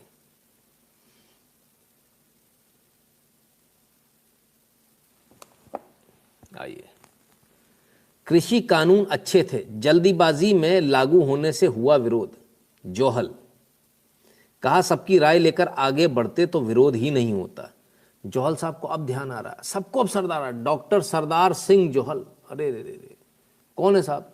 बड़े बड़े आदमी हैं, पद्म भूषण इनको मिला हुआ है। कृषि अर्थशास्त्री हैं, पंजाब यूनिवर्सिटी के वाइस चांसलर हैं, और बहुत कुछ हैं, कई सारे पद हैं। तो साहब अब सबको पता चलने लगा कृषि कानून अच्छे थे। अच्छा, गजब हो गया यार, जल्दीबाजी में। अच्छा, जल्दीबाजी में। अच्छा, तो घर घर आए आपके पूछने, ए मौसी एक कानून बनाया, लागू कर दे। हे बुआ, तेऊ बताओ का कानून कर दे लागू। फूफा ते बताओ। मैंने कानून बनाना ना होगा, खेत में पानी देना होगा, और उसमें भी नहीं पूछता भाई आदमी इतना। तो रिश्ता करने जा रहे हैं क्या भाई साहब कि घर घर जाके पूछेंगे? सरकार ने पब्लिश किया, सरकार ने सब कुछ लिखा, आपने पढ़ा क्यों नहीं? गजट में छपा, अखबारों में 2-2 पन्ने के ऐड आए, ना मतलब एक एक से पूछने जाएंगे। हाँ, खाना खिला रहे, तेऊ खा ले, हाँ कलेऊ खा ले। सही जा रहे हो, बिल्कुल सही जा रहे हो भाई साहब, गजब साहब गजब। जय श्री राम शुक्ला जी, प्रेम और कोविड जब तक खुद को नहीं हो जाता मनुष्य सीरियस नहीं लेता। हमारे यहाँ कुछ लोग टीका नहीं लगवाना चाहते, उनका कहना है कि फ्री वाला टीका लेकर भी कोरोना हो रहा है। व्हाट टू से? हाँ बिल्कुल हो रहा है, लेकिन उसमें ज़िंदा बच जा रहे हैं, बाकी में ज़िंदा नहीं बच रहे, बस इतनी सी बात है। तो अब सबको समझ में आ रहा है कुल मिलाकर कि उनको भी समझ में आएगा जो टीका नहीं ले रहे हैं बाद में, कि गलती हो गई। अभी कल ही हमारे पास में एक सज्जन थे, हमारे व्यूअर थे, जिनसे उनकी माताजी को लगा, वो नहीं लगवा पाए किन्हीं कारण से। माताजी तो घर पर रहकर ठीक हो गई, इनको एडमिट होना पड़ा, 3 लाख रुपए से उतर गए। बाकी सबकी अपनी इच्छा। सर इन से टू पेट अ काउ। हाँ बिल्कुल सही, होना भी चाहिए, होना भी चाहिए ये। वैसे उत्तर प्रदेश में योगी जी ने कान में लगाने शुरू कर दिए, तो गाय आप ऐसे ही छोड़ दे तो वो नहीं कर पाओगे। अब मालिक कौन है पता चल जाएगा, आधार कार्ड से लिंक कर दिया सीधे खटाखट। जिन लोगों को नहीं है उत्तर प्रदेश में उनको बता रहा हूँ। तो ये है मित्रों, कुल मिला के सबको आप समझ में आ रहा है, सब कानून तो अच्छे थे, गलत वापस हो गए। मोदी जी का अहंकार तोड़ना था, झुकाना था, झुका लिया, उसने तो माफ़ी मांग ली। अब अहंकार किसका है? अहंकारी तो वो है जो ये कह रहा था हमको झुकाना है, हम तो तोड़ के दम लेंगे, मोदी को झुका कर दम लेंगे। खैर, कृषि कानून वाले लोग असल में जिनको आप समझ रहे हो ना, वो फार्मर नहीं है, वो लोग कुछ और ही हैं। आइए इनकी असलियत भी दिखा दूँ आपको। संयुक्त किसान मोर्चा, आइए। सारे लोग ऐसे भी हैं जो ये कह रहे हैं कि हम, उनका तो हृदय नर्म हो जाता है सोच के कि इतने सालों बाद अब देखिए राम मंदिर बन रहा है, तो ऐसी पार्टी को हम वोट देंगे। राम मंदिर से हमारा, ये राम मंदिर के मारे बहुत परेशान है दीदी हमारी, बहुत परेशान है भैया। अब इनसे मिलिए, इस भूतिये से मिलिए। आइए, बुड्ढा जरूर हो गया लेकिन इसको शर्म नहीं आई बुड्ढे को। आज हम इसकी क्लास ले लें जरा। मंदिर से हमारा पेट भर रहा है, राम मंदिर से हमारा पेट नहीं भरा। राम मंदिर भरना, हमें पूजा करना होगा, हम अपने घर में पूजा करेंगे। सबसे बड़ा मंदिर तो हमारा आत्मा है। अबे नमूने, अरे मूर्ख, तुझे ये भी नहीं मालूम ये कहाँ से आया, कौन नमूना है? इस गधे को ये भी नहीं मालूम कि घर में मंदिर नहीं होता, घर में मंदिर नहीं होता। इस गधे को ये भी नहीं मालूम। कुछ कुछ ऐसे होते हैं जो बुढ़े हो जाते हैं उसके बाद भी गाली खाने का काम करते हैं। उनमें से एक गधा ये है जिसे ये नहीं मालूम कि घर में मंदिर नहीं होता, पहली बात। दूसरी बात, कौन सा मंदिर? क्या वो पीतल की मूर्ति है? वो फोटो, उसका राम मंदिर से कंपैरिजन होगा? विधि विधान से बैठाया मंदिर? कितने ब्राह्मण आए थे? क्या विधि थी मालूम है? ऐसा नहीं होता मंदिर कहीं भी बन गया। मंदिर बनाने की एक पूरा शास्त्र है ना। तिरुपति जी के मुंह में दही जमा के बैठे थे ये लोग। हाँ बिल्कुल, अब आ रहे हैं सर, आएंगे, सब सामने आएंगे। असलियत देखिए कौन है, ये हैं कम्युनिस्ट, जिन्हें भगवान में विश्वास नहीं। इनके पेट में राम मंदिर से दर्द हो रहा। अब आपको समझ में आया? ये किसान आंदोलन नहीं, ये राम मंदिर का विरोध है। जब हमारी आत्मा नहीं संतुष्ट हमारा, तो हमारा काहे के मंदिर जाना? हम अयोध्या जाएंगे, 500 रुपये खर्चा चाहिए। अबे बुढ़े, चलो पहले सुन लो। वहां मंदिर में जाएंगे, वहां बाबा पुजारी पहले कहेंगे 200 किलो लड्डू लो, तो आप मंदिर के अंदर जाओ। अगर हम मेरे हाथ में लड्डू नहीं तो बाबा कहेंगे पीछे जाओ। तो हमें ऐसे मंदिर नहीं चाहिए। हाँ, इस बुढ़े को मंदिर नहीं चाहिए, बुढ़िया को घरे छोड़ के तेई तो बैठो है। पराया चाहिए से, पराया, पराया के मजे ले रहा है का है? अरे वाह रे बुढ़ाऊ, वाह रे, वाह रे बुढ़े। मतलब बुढ़िया को, डोकरिया को छोड़ के गांव में तू यहाँ पराया से मजे कर रहा है? वाह रे बुढ़े। मंदिर काय को जाएगा ये बुढ़ा? ये खूसट मंदिर काय को जाएगा? ये तो पराया के पास जाएगा, वो चद्दर में घुस के टेंट में। पराया वाला है। रात को फ्री की दारू मिली जाएगी, मिली रही थी सब जगह। इसको मंदिर से क्या मतलब है? सिर्फ अभी के ही लोग हैं इनके प्रोपेगेंडा। मालूम है अभिजीत जी, मालूम है। मैं तो असलियत बता रहा हूँ। ये जो बुढ़ा है इसको सब पहचानो, सब पहचानो इस बुढ़े को। ये पराया वाला बुढ़ा है, राणबाजी करने वाला। राणबाजी तो हो रही थी, राण आंदोलन है वो तो पूरा। तो भाई समझो जरा इसको। इनको मंदिर, ये मंदिर जाएगा? ये भगवान में विश्वास रखने वाला आदमी ऐसा कह सकता है क्या? चलो भाई आओ और सुन लें इनकी। ये अपनी इज्जत कराने आए हैं तो इनकी इज्जत तो होनी चाहिए पूरे भारत में।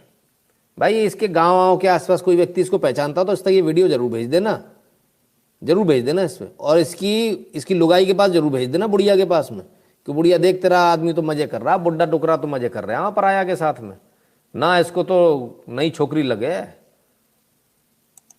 हमें सुकून शांति चाहिए। आए सुकून शांति चाहिए। सुनो भाई यार, तुम यार कैसी बातें कर रहे हो? सुकून शांति चाहिए, हमें सुकून शांति चाहिए, हमें सुकून शांति चाहिए। टेंट के अंदर सुकून शांति? अरे राम, मारे डार रहा हूँ बुढ़ा। अरे तुम्हारी कसम, लगा ठुमके, लगा ठुमके। अरे बब्बा त्याई डुकरे, ना मान रहा हो ये तो भैया, ना मान रहा हो। हमें अपनी जो उपज पैदा करते हैं, हमें उसका वाजिब दाम चाहिए, मूल्य चाहिए। हमारी मांग ये है। पूजा तो घर में भी कर लेंगे। पूजा तो हम घर पे करते हैं भाई, पूजा तो हम करते हैं। हमें कोई जरूरी के मंदिर पे जाए? क्या जरूरत मंदिर पे जाने की? सारे लोग ऐसे भी हैं जो ये कह रहे हैं कि हम, उनका तो हृदय नर्म हो जाता है सोच के कि इतने सालों बाद अब देखिए राम मंदिर बन रहा है, तो ऐसी पार्टी को हम वोट देंगे। राम मंदिर से हमारा। हाँ अब इधर आइए जरा।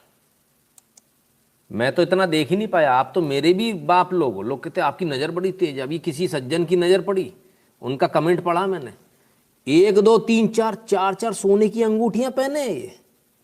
ये ऐसी दलाली कर करके 4 सोने की अंगूठियां। किसान के हाथ में 4 सोने की अंगूठियां? भैया कौन से किसान के हाथ में देखी भाई, मेरे को बता दो ना। मैं तो खुद लोहे की पहने हूँ भाई। मैं एनालिसिस कर करके मर गया तो भी लोहे की अंगूठी में। ये भाई, ये भला आदमी 4 सोने की अंगूठी पहन के बैठा। वाह अरे डुकरे, वाह वाह डुकरे। ये ब्लैकमेल कर करके ये पाकिस्तान के पैसे से खरीदी है, हैं? पराया वाले, पौए वाले, बेशरम आदमी, बेशरम डुकरे, शर्म कर। कोई भी मूर्ति स्थापित नहीं कर सकते घर में, बाकी पूजा पाठ करे। फोटो से तुलसी के पौधे की कब तक कर सकते हैं? तुलसी के पौधे की ये सब कर सकते हैं घर पर। बिल्कुल मिश्रा जी, एब्सोल्युटली। गुरुजी इसका इंतजार यमराज भी कर रहे होंगे, इसकी आयु का पूरी वगैरह ना, वो भी लात मार के भगा देंगे सर ऐसे नालायकों को तो। ठीक है ना। खैर, तुषार जी कहते हैं looks like sherwani taking interview. हाँ पुरानी शेरवानी। खैर, चेहरे इनके बड़ी जल्दी उजागर हो रहे हैं, खटाखट हो रहे हैं, ठीक है ना। हाँ, राजेश्वरी तोमर जी बिल्कुल ऐसा ही होता है। कह रही क्या मालूम, पहले उन्होंने समझाया, ऐसे ही होता है। ये लोग इसी तरह से करते हैं। मैं चैलेंज करता हूँ इनके चैनल को, मैं चैलेंज करता हूँ, अगर इनके अंदर हैसियत, इनके अंदर औकात है तो रॉ फुटेज दे दें, जहाँ से इन्होंने जीरो से स्टार्ट किया। जैसे हमने रॉ फुटेज बनाई थी अपनी दिल्ली दंगे में, ये रॉ फुटेज दे दे, जीरो से इन्होंने स्टार्ट किया और उसके बाद सीधे लगातार रिकॉर्डिंग हुई है। बनाते ही नहीं सर रॉ फुटेज, उनको भी मालूम है फंस जाएंगे रॉ फुटेज में, है ना। सेटिंग करके बैठाओ। पराया जीवी, हाँ चलें। अब इनके चेहरे कैसे उजागर हो रहे हैं। गुरनाम सिंह चड़ूनी ने किया राजनीतिक दल बनाने का ऐलान, पंजाब चुनाव में उतारेंगे उम्मीदवार। आई शाबाश, जे बात, अब हुई ना बात, अब आए तुम अपने असली रंग में गुरु, हैं। अबे चुनाव की बात आते ही ससुरा भगवा हो गया, तुम्हारी ऐसी की तैसी मारे हरे वालों। ये ससुरे कल तक तुम हरे टिड्डे बन के उड़ रहे थे, तुम्हारे सिर पे हरा हेलीकॉप्टर रखा हुआ था, आज भगवा हो गए तुम। चुनाव आते ही यार क्या हो जाता है लोगों को, सब भगवा हो जाते हैं। बड़ा रंग बदल गया यार जल्दी, बड़ा कमाल हो गया। खैर कोई बात नहीं। गुरनाम सिंह चड़ूनी ने राजनीतिक पार्टी बनाने का ऐलान कर दिया है। गुरनाम सिंह ने खुद को चुनाव मैदान में उतारने को लेकर भी स्थिति साफ की। अरे वाह, तो भाई अब राजनीतिक दल बना रहे हैं, अब है ना सही बात। अब आया ऊंट पहाड़ के नीचे, अब हो जाएगा दो दो हाथ, अब कर लो राजनीति में दो दो हाथ। गुरनाम सिंह चड़ूनी जी, बहुत बहुत स्वागत है आपका इस राजनीति में, बहुत बहुत स्वागत है इस दंगल में, राजनीति के इस दंगल में जब आप उतरे ही हो तो आपका स्वागत है और आपको शुभकामनाएं भी, बहुत सारी शुभकामनाएं। अब आपको आपकी औकात मालूम चलेगी कि आपकी औकात क्या है।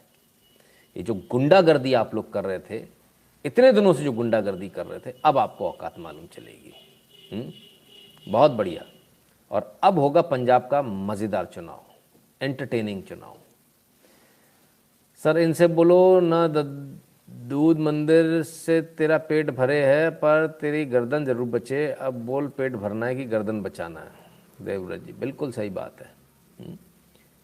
तो साहब गुरनाम सिंह जी आ रहे हैं, इनका क्या होगा ये तो मुझे नहीं मालूम, लेकिन इनके आने से, इनके उतरने से मोदी जी को तो छोड़िए, मोदी जी के नाम जो दिन में 5 बार जपते हैं, उनको पेट में बड़ा कष्ट है। ये बीजेपी का एजेंट है, बी टीम है जी। गुरनाम सिंह चड़ूनी उतर गए, वोट काट लेंगे, आम आदमी पार्टी के और कांग्रेस के दोनों के काट लेंगे। बड़ी आफत हो गई भाई, क्योंकि जो इसके विरोध में थे वो तो इधर आ गए। किसान समर्थक वाले जो थे उन्हीं में से तो कटेगा वोट। तो लग गई लंका, इन्होंने तो बढ़िया लंका लगाई है। देखना ये इनके अंदर हिम्मत कितनी है। चड़ूनी साहब चैलेंज है आपको, लड़िए, सारी सीटों पर लड़िए। हम भी देखें आपके अंदर कितनी हैसियत, कितनी औकात और कितना समर्थन आपके पास है, हम भी देखें। और चड़ूनी के लिए भी ये डू एंड डाई सिचुएशन है। अगर इसमें वो वोट कटवा भी पाए और किसी को हरा भी पाए तो भी वो किंग मेकर हो जाएंगे और इनकी वैल्यू पंजाब में बहुत बढ़ जाएगी। इसलिए चड़ूनी साहब के लिए भी स्थिति बड़ी गंभीर है। कांग्रेस के लिए अलग गंभीर, आम आदमी पार्टी के लिए तो उससे भी ज़्यादा गंभीर। चड़ूनी जी के लिए वजूद का सवाल है। क्या राम मंदिर नहीं बना था तब इस बूढ़े का पेट पल रहा था? क्या शांति से नॉनसेंस, जब देखूं तो राम मंदिर को टारगेट। प्रतीक जी असल में क्या है, इनकी माँओं की गलती है, इनकी गलती नहीं है ना, इनकी माँओं की गलती है। नहीं वैसी वाली नहीं, संस्कार नहीं दिए वैसी वाली, है ना, इसलिए। अक्षय मिश्रा जी कहते हैं सर ये कम्युनिस्ट को अब औकात दिखानी पड़ेगी। बिल्कुल, जहाँ देखे वहाँ पूजा कर दो इनकी। आशीष पाठक जी कहते हैं सर्दी सादर प्रणाम भैया आपको भी। तो ये स्थिति है। चलिए भैया लाइक करना, फिर आज बोलना पड़ेगा, कर लो लाइक कर लो, प्यार से कर लो। तो अभी तो इतनी बात है, अभी तो इतनी बात है। पंजाब की बात चल रही है, गुरनाम सिंह जी की बात हुई, अरे गजब। पंजाब की राखी सावंत की बात ना हो तो कैसे काम चलेगा? आइए। दसो कि 2 महीने पहले जो सरकार बनी ठीक है कि बनी थी? दसो। और रिपोर्ट ਲੱਖਾਂ ਮਾਵਾਂ ਰੁਲ ਗਈਆਂ, ਲੱਖਾਂ ਨੌਜਵਾਨ ਸਰਿੰਜਾਂ ਲਾਲਾ ਮੁਰਗੇ। ਮੈਂ ਬਟਾਲੇ ਦੇ ਵਿੱਚ ਖੜੋਤਾ, ਇੱਕ ਬਜ਼ੁਰਗ ਕਹਿੰਦਾ ਸਿੱਧੂ ਮੇਰਾ ਪੁੱਤ ਮੈਂ ਟੈਂਕਾਂ ਅੱਗੇ ਖੜੋਤਾ, ਮੈਂ ਬੰਬਾਂ ਅੱਗੇ ਖੜੋਤਾ, ਮੈਂ ਜੰਗਾਂ ਲੜੀਆਂ 1971 ਦੀ ਤੇ 61 ਦੀ। ਪੁੱਤਰਾ ਮੈਂ ਮੁਕੱਦਮੇ ਲੜੇ ਲੇਕਿਨ ਅੱਜ ਮੈਂ ਹਾਰ ਗਿਆ। ਮੈਂ ਕਿਹਾ ਕੀ ਹੋਇਆ ਬਾਪੂ?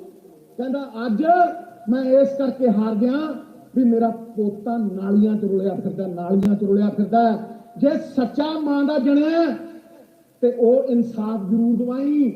ਤੇ ਮੈਂ ਅੱਜ ਤੁਹਾਨੂੰ ਕਹਿਣਾ, ਜੇ ਇਹ ਰਿਪੋਰਟ ਨਾ ਖੋਲੀ ਪੰਜਾਬ ਸਰਕਾਰ ਨੇ ਤੇ ਨਵਜੋਤ ਸਿੰਘ ਸਿੱਧੂ ਆਪਣੀ ਦੇਹੀ ਦਾ ਦੇ ਉੱਤੇ ਲਾਓ, ਮਰਨ ਵਰਤ ਦੇ ਉੱਤੇ ਜਾਓ।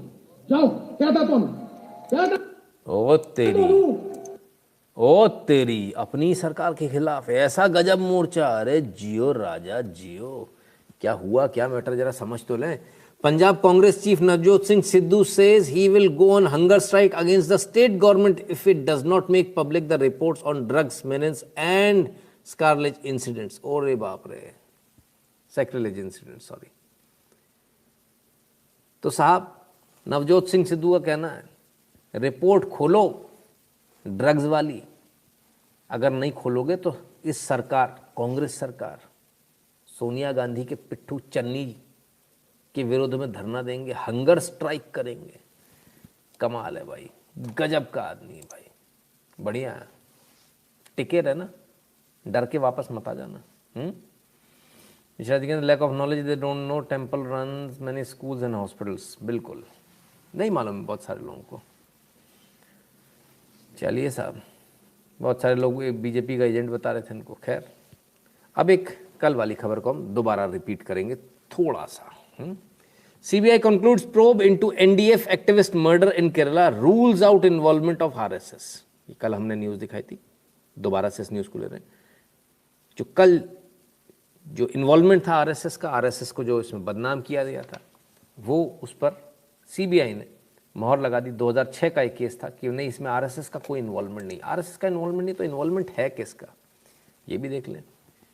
कोडी Suni and gang behind 2006 Fazal murder, not RSS, FM CBI एकदम क्लियर कर दिया किसने मारा। अब इस पूरे केस पर ज़रा आप समझिए कि किस प्रकार से RSS को फंसाने के लिए काम किया गया था। ज़रा इसको देखिए, इसको समझने की आपको बहुत आवश्यकता है।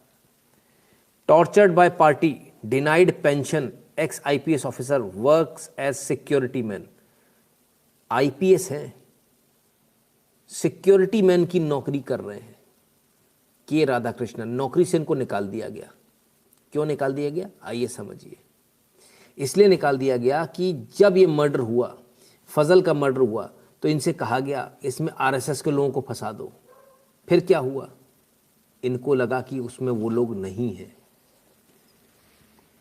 He refused to accept the narrative of ruling party as the investigation of officer in the Fazal murder case. Investigating officer थे फजल मर्डर केस में, नैरेटिव मानने से मना कर दिया।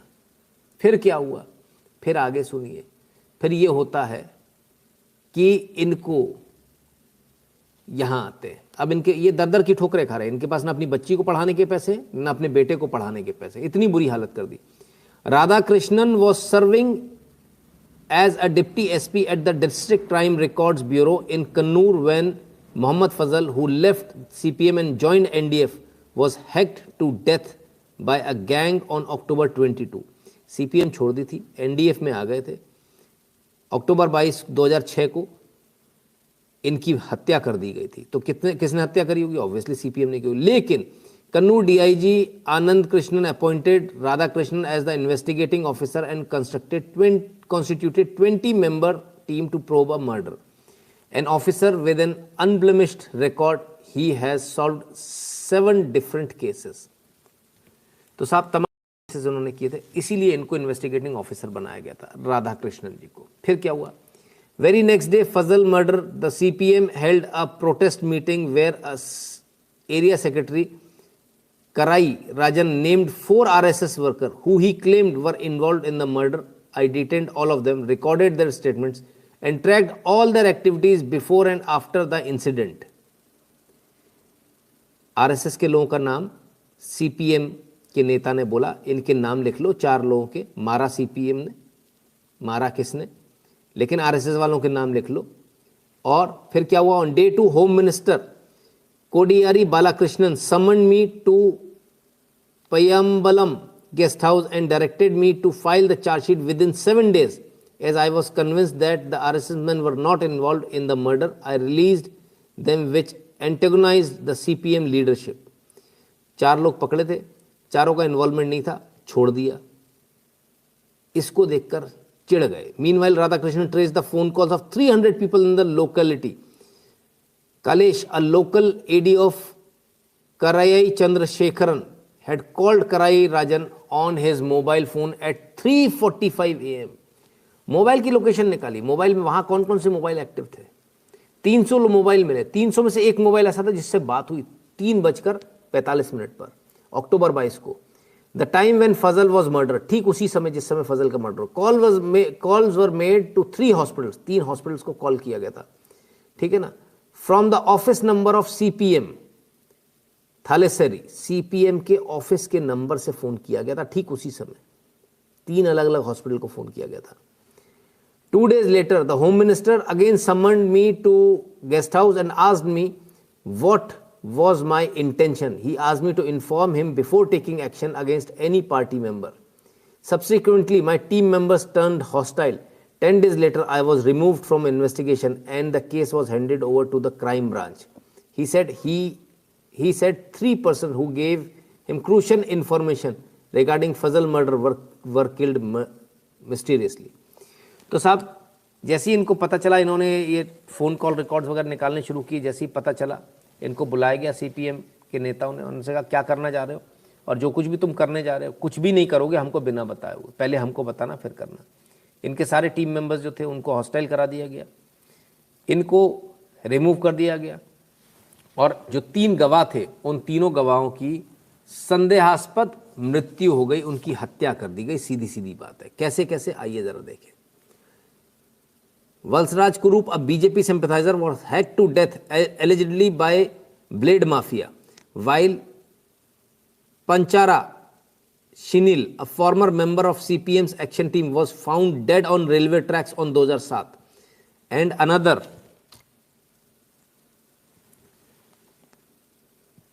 another was Shaji, a DYFI activist. ठीक है साहब, सब मारे गए, ठीक है। On December 15, 2006, Radhakrishnan was brutally assaulted by a group of party workers. He suffered damage to his spine and had to spend 1.5 years in hospital to recover. He was suspended on charge of immoral trafficking. There were 3 more attempts on my life after that, he said. Radhakrishnan was suspended for the second time in 2016 when he was conferred IPS. He had to fight 4.5-year long legal battle to get reinstated. He served as CAP 5th Battalion Commander for 8 months, but was served a memo for disciplinary action on April 29, 2021, a day ahead of his retirement, just to deny him retirement benefits. तो साहब ये ऐसा अत्याचार सिर्फ केरल में हो सकता है। जो लोग यहाँ चिल्लाते हैं ना, दुनिया भर की बातें करते हैं, उनकी असलियत देखिए। जिन्होंने मर्डर करा दिया, मर्डर करने वालों को बचाओ, RSS को फंसा दो, और नहीं फंसाओगे तो जितने जो उनके गवाह थे जो नहीं पलटे, उनकी सबकी हत्या कर दी, सबको मार दिया। इस व्यक्ति को सस्पेंड करके रिमूव कर दिया। इसके ऊपर सर्विंग पुलिस वाले के ऊपर हमला हुआ, रीढ़ की हड्डी तोड़ दी गई। 1.5 साल ये पड़े रहे बिस्तर पर। 1.5 साल बाद जब आए, ज्वाइन करा, तो रिटायरमेंट से सिर्फ कुछ दिन पहले इनको एक मेमो देकर रिमूव फ्रॉम सर्विस कर दिया गया, ताकि इनको रिटायरमेंट के बेनिफिट्स यानी पेंशन और तमाम सारा ग्रेजुटी फंड इनका खाया जा सके। मतलब कुल मिला के परेशान करना। RSS के लोगों को क्यों नहीं फंसाया? ये है असलियत केरल की, ये है असलियत कम्युनिस्ट पार्टी की, ये है असलियत उन लोगों की जो बात करते हैं इंटॉलरेंस की, दुनिया जहान की। आप समझिए क्या हालत है। Kodi Suni CPM goon also involve in TP murder. Prasannanath ji. Akshay Mishra ji कहते हैं सर कम्युनिस्ट को जान से मारने का क्या बुरा है। अक्षय मिश्रा जी, पेंशन गई इनकी, मिलेगी सर मिलेगी। ठीक है ना। IPS को सस्पेंड ओनली सेंटर कर सकता सर, IPS कैडर इनको मिला बिकॉज ये डिप्टी SP थे। मतलब ये जो एक UPSC होता है और एक स्टेट PSC होता है, ये स्टेट PSC से आए हुए होंगे, राइट। तो इनका अधिकार जो है इनको सस्पेंड करने का वो स्टेट के पास रहेगा ना। क्लियर है सर। तो RSS को इतना बदनाम करने के प्रयास, RSS को फंसा दो बस कैसे भी करके। RSS ने मर्डर कर दिया। आप जो देखते हैं ना जितनी भी जगह RSS वाले ने मर्डर किया, इसने किया, वो इसी प्रकार से फंसाए हुए लोग होते हैं हमेशा। ये तो सच सामने आ गया, वो सच अभी सामने नहीं आया, बस इतना सा फर्क है। ये इनकी असलियत है, ये इनका मोडस ऑपरेंडी है। RSS वाले असलियत में क्या करते हैं, आइए ये पेपर कटिंग बिल्कुल मिलेगी साहब। RSS वाले असलियत में क्या करते हैं वो भी देख लीजिए। केरल की है, ये केरल का ही वीडियो है। ये देखिए, ये सड़क वड़क पूरी टूट गई है। ओ हो, अरे पूरा पुल टूट गया भाई, पूरा पुल टूट गया। पुल बनाया जा रहा, कौन बना रहा है, दोबारा देखें जरा इसको, कौन बना रहा है भाई, जरा देखें। ओ ये फिर आ गई हाफ चड्डी भाई, खाकी चड्डी वाले आतंकवादी। अरे रे, ये बम से उड़ाने आए होंगे ना। हाँ, इन्होंने बम से उड़ा दिया। अरे बाप रे, भगवा भगवा खाकी चड्डी, ओफो, अरे इन्होंने बम से उड़ा दिया बाबा रे बाबा पूरा पुल। बताइए, उसके बाद बल्लियों से पुल बना रहे हैं। ये देखिए पुल बना रहे हैं ताकि पब्लिक को परेशानी ना हो। जो गांव पूरा कट गया, जो पुल टूट गया है, उस पुल को बनाया जा रहा है।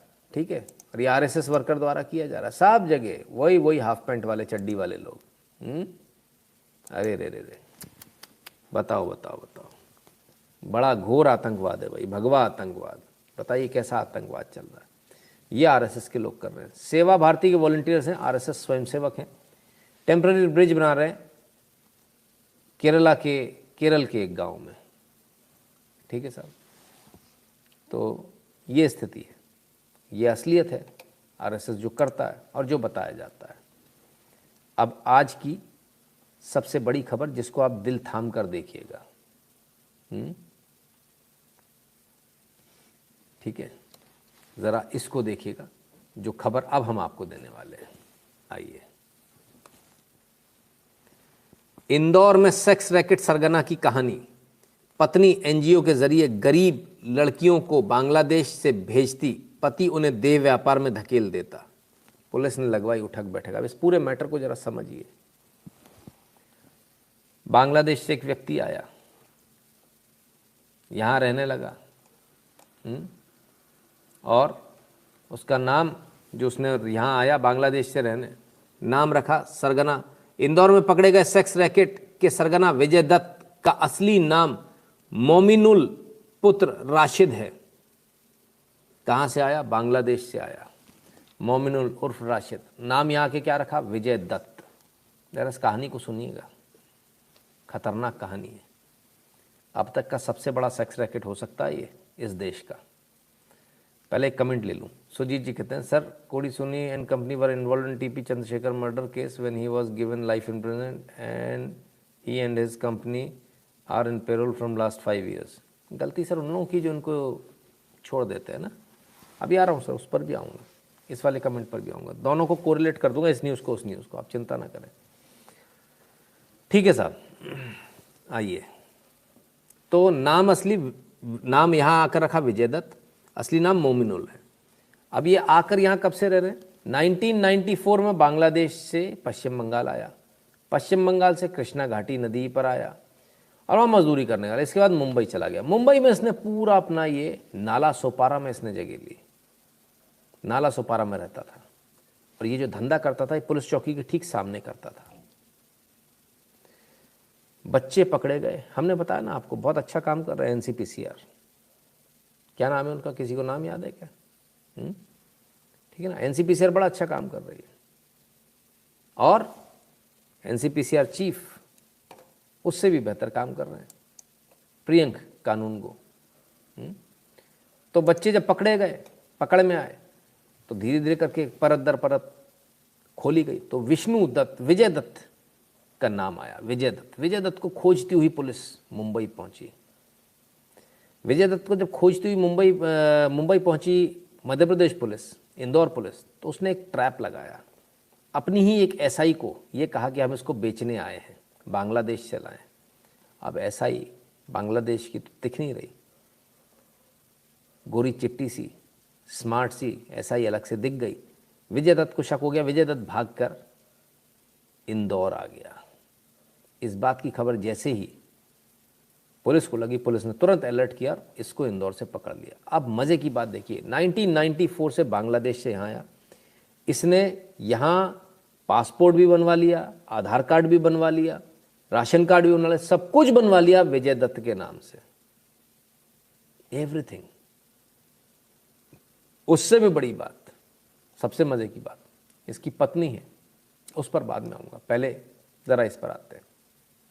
अब आप सोचिए, विजय दत्त यानी मोमिनुल, इसका असली नाम मोमिनुल, मोमिनुल के कितने एजेंट हैं मध्य प्रदेश, सिर्फ मध्य प्रदेश में। नाला सोपारा में काम करता था, पुलिस का मानना है कि मध्य प्रदेश में उसके करीब 500 एजेंट हैं। तो सिर्फ मध्य प्रदेश में 500 एजेंट, सोचिए आप। पुलिस ने अब तक इस मामले में जानते हैं कितने लोगों को गिरफ्तार किया है? अब तक इस मामले में 40 से ज्यादा लोगों को गिरफ्तार किया है। ठीक है ना? 10 साल में कई लड़कियों को धकेला धंधे में। अब ये करता क्या था, मोमिनुल क्या करता था, इसको आपको समझने की बहुत आवश्यकता है। मोमिनुल पश्चिम बंगाल में, मोमिनुल 25 साल से पहचान छिपाकर रह रहा था। यहाँ आने के बाद उसने पहले विजय दत्त नाम से राशन कार्ड बनवाया, इसके आधार पर वोटर आईडी और कई फर्जी दस्तावेज भी बनवाए, यहाँ तक कि फर्जी पासपोर्ट भी तैयार करवा लिया। इस कारण से जांच एजेंसियां उसे ढूंढ नहीं पा रही थी। बांग्लादेश में उसकी पत्नी ज्योत्सना खातून है। मोमिनुल अच्छा खासा जिहादी है, मोमिनुल ज़बरदस्त जिहादी है। मोमिनुल ने वहाँ पर बांग्लादेश में ज्योत्सना से शादी करी और उसे ज्योत्सना खातून बना दिया। मोमिनुल के 500 से ज़्यादा एजेंट सप्लाई करने वाले सिर्फ मध्य प्रदेश में। मोमिनुल बांग्लादेश से हिंदू लड़कियों को लाकर यहाँ देह व्यापार में धकेलता है। मोमिनुल के साथ उसकी पत्नी ज्योत्सना शामिल है, जो वहाँ से एनजीओ चलाती है बांग्लादेश में, और ये कहती है हम भारत में तुमको नौकरी दिला देंगे। इसके घर वालों को 50,000 से 1 लाख रुपया दिया जाता है और 6,000 रुपये महीना भेजा जाता है। 6,000 रुपये महीने में इन लड़कियों को यहाँ बंधक बनाया जाता है। मोमिनुल का एक काम है, वो इनको सेक्स स्लेव बना कर रखता है, वो जो ISIS की थ्योरी है। और एक एक लड़की को एक एक दिन में 6 से 7 ग्राहक कम से कम निपटाने होते हैं। पूरा पैसा मोमिनुल रखता है, घर पर 6 से 7,000 रुपये भेज देता है। एक एक ग्राहक से 1,500 से 2,500 3,000 जैसा वसूलते बने वैसा वसूला जाता है। 7 ग्राहक, एक लड़की, कोई 14 साल की, कोई 15 साल की, कोई 16 साल की। आप अंदाज़ा लगाइए किस बड़े पैमाने पर यह धंधा चल रहा था। 500 तो एजेंट हैं, अगर पर एजेंट भी एक लड़की भी मान ले तो 500 लड़कियों को तो अब तक ये बर्बाद कर चुका, हिंदू लड़कियों को बांग्लादेश से लाकर। कोई पूछा था प्यारे मियाँ, ये तो प्यारे मियाँ का भी बाप निकला। मोमिनुल तो प्यारे मियाँ का भी बाप निकला। यहां तो जितना देखेंगे, जितनी बार देखेंगे, उतना ही आगे एक चीज मिलती जाएगी। मोमिनुल का सिर्फ इतना धंधा नहीं था, मोमिनुल वहां से बाकायदा छोटी लड़कियों को लाता था। उनको इसके बाद में, क्योंकि उनका शरीर इस बात के लिए तैयार नहीं होता था, उनको इंजेक्शंस दिए जाते थे। लड़कियां जो इस बात के लिए तैयार नहीं होती थी कि वो धंधा करेंगी, उनको मारा पीटा जाता, उनको यातनाएं दी जाती थी। लड़कियों को ज़बरदस्ती ड्रग्स दिया जाता था, ड्रग्स की लत लगाई जाती थी कि तुम्हें अब ड्रग्स लोगी तो ड्रग्स तभी मिलेगा जब तुम सामने वाले का काम करोगे। तो ये पूरा जो कहना चाहिए गंदा धंधा मोमिनुल चला रहा था, मुंबई से लेकर इंदौर तक चला रहा था। सिर्फ मध्य प्रदेश में 500 एजेंट इसके। Made contribution of people, hope you get 100%। Absolutely Narayan Shankar Raman ji, वही सबसे बेहतर तरीका है। तो ये स्थिति मोमिनुल की। साहब अपने आप को बड़ा फिटफाट रखता था मोमिनुल, ये रहा मोमिनुल, बड़ा फिटफाट रखता था, हीरो बन के घूमता था। और घर वालों को, लड़की के घर वालों को, आखिर में ये कई कभी बताता ही नहीं था। 25,000 से 1 लाख रुपए तक एजेंटों को बेच देता था। इसके बाद हवाला के जरिए रुपए बांग्लादेश भेजता था। वहीं पीड़ित लड़कियों के परिवार को रुपए उनके बैंक खाते में डाले जाते थे। कारोबार में लिप्त लड़कियों ने पुलिस को बताया कि एजेंट के कहने पर काम नहीं करने पर उन्हें पीटा जाता था। कई बार ग्राहकों के पास भेजने के लिए उन्हें ड्रग्स भी दिया जाता था। नहीं मान रही तो ड्रग्स देकर भेज दो इसको, ठीक है।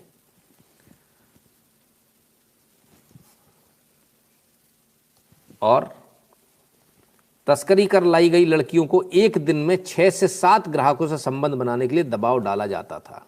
इनकी क्षमता बढ़ाने के लिए ड्रग्स की लत लगाई जाती थी। मना करने पर मारा पीटा जाता था। लड़कियों को पुलिस के पास शिकायत लेकर नहीं जाने दिया जाता था, ठीक है, कि तुम तो बाहर से आई हो, तुम तो फंस जाओगी, तुम्हें तो पुलिस पकड़ के भेज देगी, ठीक है ना। अब देखें क्या हुआ। 41 आरोपी भेजे जा चुके हैं जेल। भारत में बांग्लादेश की सीमा से देह व्यापार करने वाले गिरोह के 41 आरोपियों को अब तक जेल भेजा जा चुका है। बुधवार को विजयनगर पुलिस ने गिरोह का सरगना मोमिनुल के अलावा 4 युवक और 4 युवतियों को गिरफ्तार किया, ठीक है साहब। आईजी साहब ने 20,000 रुपये का पुलिस को इनाम भी दिया, जो पुलिस टीम है उसको। He will be tried under POCSO, yes definitely he will be tried under POCSO. तो ये आप सोचिए किस बड़े पैमाने पर ये चल रहा है। आइए एसपी साहब की बाइट भी सुना दें। एसपी साहब की बाइट भी सुन लीजिए।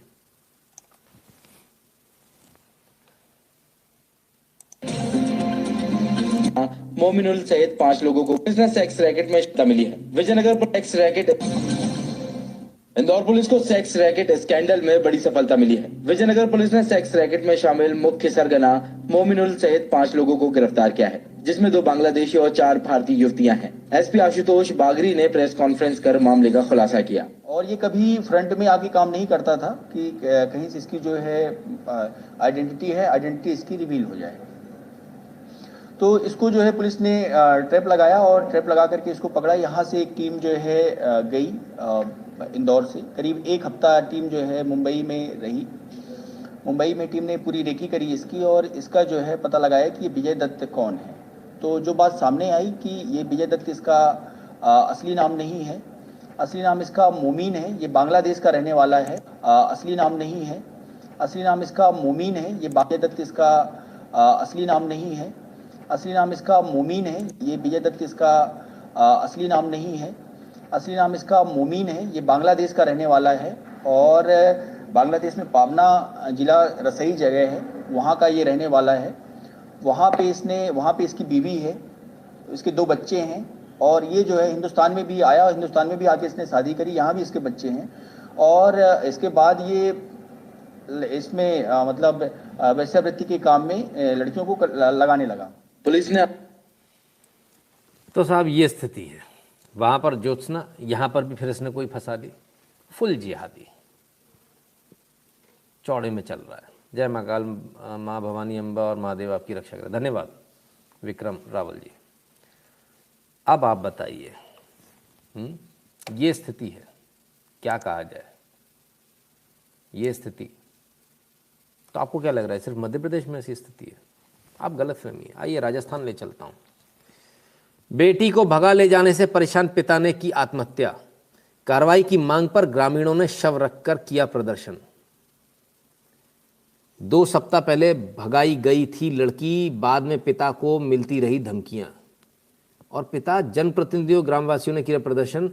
और जरा देखिए, बुधवार की सुबह भी आए थे अभियुक्त। डराकर लड़की के पिता रामनिवास ने आत्महत्या कर ली। ये गया बाकायदा, ठीक है ना। 4 नामजद सहित 4-5 अन्य के खिलाफ आत्महत्या दुष्प्रेरित के आरोप में केस। इसको बाकायदा इसकी लड़की भगा ले गए, इस पिता की। इसके बाद इसको आत्महत्या करनी पड़ी। इससे पहले बाकायदा वहां स्थानीय नेताओं से मिला, हाथ पैर जोड़े, गिड़गिड़ाया कि मेरी बच्ची को मेरी छुड़वा लो, मेरी बच्ची को भगा के ले गए ये लोग। लेकिन किसी ने नहीं सुनी। वो कहता रहा लेकिन किसी ने नहीं सुनी। आखिरकार जब उसको भगा कर भी ले गए और उसके बाद उसको धमकियां भी मिलती रही, तो आखिरकार इसने आत्महत्या कर ली। ये स्थिति है। ये स्थिति हो रही कहाँ? राजस्थान में। सवाल ये है कि खुद मरने से तो अच्छा कुछ और होता, पर क्या बताएं, बच्चियों का जीना मुश्किल हो गया भाई भारत में। तो राजस्थान में ये हो रहा है, मध्य प्रदेश में सब नॉमिनल का रैकेट पकड़ा गया। कब तक ये चलेगा कहना बड़ा मुश्किल है। और सबसे बड़ी बात, प्रशासन सुनता क्यों नहीं है? तुरंत कार्रवाई होती क्यों नहीं है? ऐसे लोगों पर कार्रवाई, पिता जब आत्महत्या कर रहा है, ये पिता की आत्महत्या नहीं है, ये बहुत सारे पिताओं की आत्महत्या है, ये मानवता की आत्महत्या है, एक भारतीय की आत्महत्या है, ये भारत की आत्मा की आत्महत्या है। मैं लड़की हूँ, लड़ सकती हूँ कहने वाली कहाँ मर गई पता नहीं है सर, कहाँ गई वो पता ही नहीं है उनका। तो ये सर, इसकी आईडी बनवाने में किसका हाथ है उसकी भी शिनाख्त करनी चाहिए। देखिए सर, वो जो सेंटर्स है ना यूआईडी वाले सारे, आप लोग तो चलाते नहीं हो, आप लोग तो नौकरी करने जाते हो ना 8,000 रुपये की, 10,000 रुपये की। तो सेंटर खोलने वाले लोग वही लोग होते हैं, तो वो आईडी सब बना देते हैं, है ना। तो इसमें आपका दोष है, उनका थोड़ी है। आइए, इतनी बुरी खबर के बाद आपको अच्छी खबर दे दूं भाई, प्लेटफॉर्म टिकट सस्ता हो गया। रेलवे ने दी बड़ी राहत, 50 की जगह फिर से 10 रुपये में मिलेगा प्लेटफॉर्म टिकट। जाओ भैया चले जाओ, जिसको जाना था, जिसको प्लेटफॉर्म टिकट महंगा लग रहा था, जाओ घूमे आओ प्लेटफॉर्म। सरारस to open at least 1,000 supermarkets in Kerala, Karan Kumar ji जानकारी दे रहे हैं। अच्छा जी, मतलब सब आरएसएस ही करेगा, आप दुकानें भी खोलेगा आरएसएस से? ये भगवान। नीले एसएच कमेंट आपका अच्छा, नाम ऐसा है कि सर कुछ फायदा नहीं है ना। चलिए, तो साहब सस्ता हो गया टिकट, ले लो भाई, प्लेटफॉर्म टिकट ले लो भैया। 50-50 रुपये के तो बहुत सारे टिकट दिखा दे, 10 रुपया का प्लेटफॉर्म टिकट आ गो, फिर से ले लियो, जाओ घूम आओ, खूब घूम लियो भैया। ठीक है, फिर से प्लेटफॉर्म टिकट सस्ता हो गया, घूम आओ प्लेटफॉर्म पे, जितना घूमना घूम लो। चलो भाई, प्लेटफॉर्म वाले आइए, इनसे मिलिए। राजनीति, दिल्ली सरकार अपने स्तर पर प्रदूषण को कम करने के लिए कई कदम उठा रही है। कंस्ट्रक्शन के काम बंद होने पर सभी मजदूरों के खाते में 5-5 हज़ार रुपये दिए जा रहे हैं। कई निर्माण स्थल ऐसे हैं जिनका रजिस्ट्रेशन नहीं है, तो वहाँ कैंप लगाकर रजिस्ट्रेशन किया जाएगा। अब आप मज़े की बात देखिए, मजदूर के नाम पर ये जो पैसा दिया जा रहा है, 5-5 हज़ार रुपये दिए जा रहे हैं, ये दिखाया ही जा रहा है कि हमने जो कंस्ट्रक्शन बंद किया उसके लिए दे रहे हैं। ना ना ना ना ना, आप इस गलतफहमी मत रहना, ये सबसे बड़ा घोटाला हो रहा है। इससे पहले भी सारे घोटाले इसी प्रकार हुए। मजदूरों का कोई अता पता नहीं है, मजदूर सारे बाहर से आए हैं, बाहर चले जाएंगे, 5-5 हज़ार रुपये बांटे दिखा दिए जाएंगे। कई निर्माण स्थल ऐसे जिनका रजिस्ट्रेशन भी नहीं है, यानी बिल्कुल टोटल 2 नंबर का काम। वहाँ पे भी कैंप लगा के, मतलब नाम लिखने हैं और काम हो गया, 5 हज़ार रुपये दे दिए, क्योंकि पंजाब के चुनाव में पैसे की आवश्यकता, वो लाए कहाँ से? तो 5-5 हज़ार रुपये की जुगाड़ हो गई। सही है, इस तरह से फिर से दोबारा से पैसा कमा लेंगे। सारे कार्यकर्ताओं की लाइन लग जाएगी, सबको भंडारा बटेगा चुनाव का पहले से ही, बोले 5-5 हज़ार रुपये ले जाओ, पर्चियाँ बन जाएंगी 5-5 हज़ार की। तब मिलेगा जब काम अच्छे से करोगे। तो ये 5-5 हज़ार का घोटाला जो है फिर से तैयार है साहब, एक और घोटाला तैयार है 5-5 हज़ार रुपये के नाम पर। कौन मजदूर कहाँ से आया किसी को नहीं मालूम, बस चल रहा है। चलिए, तो मोदी जी तो एयरपोर्ट बना रहे हैं, गरीबों के लिए कुछ कर ही नहीं रहे हैं। पता नहीं, एयरपोर्ट से तो फिर हवाई जहाज आएंगे तो आवाज़ भी होगी, उसमें पेट्रोल भी लगेगा, उससे पोल्यूशन भी होगा। और ये तो कह रहे थे पोल्यूशन की वजह से इन्होंने कंस्ट्रक्शन बंद किया ना। पोल्यूशन की बात हो रही, आइए पोल्यूशन की बात कर लें। What is green hydrogen, can India make it affordable? Green hydrogen के बारे में बात हो रही है। पानी से ऑक्सीजन और हाइड्रोजन को अलग करेंगे, कैसे करेंगे? इलेक्ट्रोलिसिस से करेंगे। इलेक्ट्रोलिसिस से आप चीज़ों को अलग अलग कर सकते हो। तो इसकी कॉस्ट क्या है? इसकी फ़िलहाल जो कॉस्ट है आज की तारीख में, वो $5 से $6 पर केजी है। $5 से $6 पर केजी। सबसे बड़ी बात ये कि जो इंडस्ट्री एक्सपर्ट है उनका कहना है इसकी कीमत को कम किया जाना चाहिए, $2 पर केजी आना चाहिए इस कीमत को, तो ये वाइबल हो पाएगा। लेकिन मुकेश अंबानी जी इसमें बहुत बड़ा इन्वेस्टमेंट कर रहे हैं और उनका कहना है $2 नहीं $1 पर केजी इसकी कीमत होनी चाहिए, तब आएगा मज़ा। तो साहब जो $5 है उसको $1 लाना है, ग्रीन हाइड्रोजन को लाना है। कर पाएगा भारत? क्या मालूम, आइए ज़रा देखें। कर पाएगा नहीं कर पाएगा की बात तो बाद की है, पहले ज़रा इस तस्वीर को देखिए। Ohmium exports its first made in India hydrogen electrolyzer unit to US। भाई साहब एक्सपोर्ट होना शुरू हो गया, हाइड्रोजन इलेक्ट्रोलाइजर विदेश भेजना शुरू कर दिए भारत ने बनाकर। आप कौन सी दुनिया में हो? 25 नवंबर 2021 की न्यूज़ दिखा रहा हूँ, ठीक है।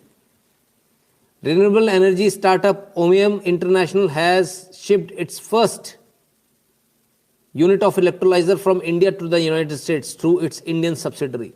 और इस कंपनी ने अब तक कितना कितना बना लिया? अब तक इसने जितने जो प्लांट बनाए हैं उनकी जो कैपेसिटी है, manufacturing capacity of approximately 0.5 gigawatt per year. We can rapidly expand it to 2 gigawatt per year. ये एक और अच्छा सुनिए, ग्रीन हाइड्रोजन बनाने वाला स्टार्टअप है, नया है ना, पुराना नहीं है, नया है। We feel that when we export Ohmium products from India, we are pushing boundaries of Prime Minister's Atmanirbhar Bharat and National Hydrogen Mission, a good way by expanding global impact of these programs। तो साहब ये स्थिति है। भारत अपना दमखम ऐसा नहीं है, हमने कल आपको दिखाया था कि सेना में ही दिखा रहा है, ऐसा आपको गलतफहमी है। भारत अपना दमखम हर जगह दिखा रहा है। ग्रीन हाइड्रोजन में भारत जिस तरह से आगे बढ़ रहा, फ्यूचर का जो है ना वो फ्यूल यही है। अब ये फ्यूल क्या है?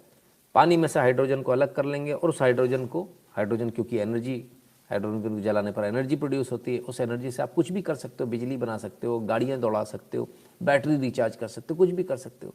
तो ये तो बिल्कुल फ्री है ना। और इसको चलाने में जो हाइड्रोजन, उसको जो अलग करना, उसके लिए डीसी करंट की ज़रूरत होती, बहुत कम, ना के बराबर। वो भी सोलर पैनल से या विंडमिल से मिल सकता है। तो अगर यदि सोलर पैनल या विंडमिल से यदि हम लेते हैं तो क्या होगा? इससे हम लेंगे इलेक्ट्रोलिसिस के थ्रू हाइड्रोजन अलग करेंगे, और जब हाइड्रोजन को जब बर्न करेंगे, जब उससे जो एनर्जी जो प्रोड्यूस होगी, तब एनर्जी तो मिल गई आपको। तब वो जो बचा, जो बर्न करके 100% बर्न तो कुछ भी नहीं होता ना, जो बचा तो वो पॉल्यूशन क्या होगा? वो पानी होगा।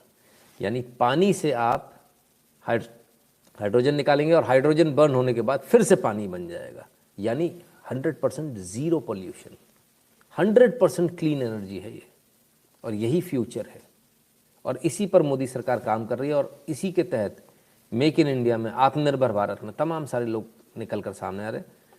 बड़ा शानदार प्रोजेक्ट है ना। ब्रिटेन स्थित सिख फॉर जस्टिस के कार्यालय पर छापा, एक अलग सिख राष्ट्र की साजिश से जुड़े फर्जी दस्तावेज बरामद, ई-5 हैंडल पर न्यूज़। अच्छा, बहुत बढ़िया। ब्रिटेन, शैलेंद्र जी धन्यवाद जानकारी के लिए। कहते हैं ब्रिटेन में छापा पड़ गया, पुन्नू ते नुन्नू ते टुन्नू, ओफो आसी ये तय है, चाट देंगे। ओ क्या हुआ यार, बोलता तो बड़ी जोर जोर से था। पुन्नू गायब हो गया, ओ नुन्नू टुन्नू कहाँ है? बाहर निकल, आजा भाई जल्दी आ, फटाफट, एजेंसी पहुंच गई तेरे को लेने। तू कह रहा था इत्थे असी ब्रिटेन विच है। लो भाई ब्रिटेन पहुंच गए। मेरी बेटी हुई, उसे बिंदास मारने को बोल दूंगा और बचपन से ही रानी लक्ष्मीबाई के साहसिक कथा सुनाऊंगा, साहसिक कथा सुनाऊंगा। रंजन मांटा जी, बिल्कुल बिल्कुल सर, एकदम। एक्सपोर्ट भी शुरू है? हाँ सर, ब्लैक बॉस एक्सपोर्ट भी शुरू हो गया। हाँ ऐसे कर रहे हैं, एक्सपोर्ट भी शुरू हो गया सर, बिल्कुल हो गया। ठीक है ना।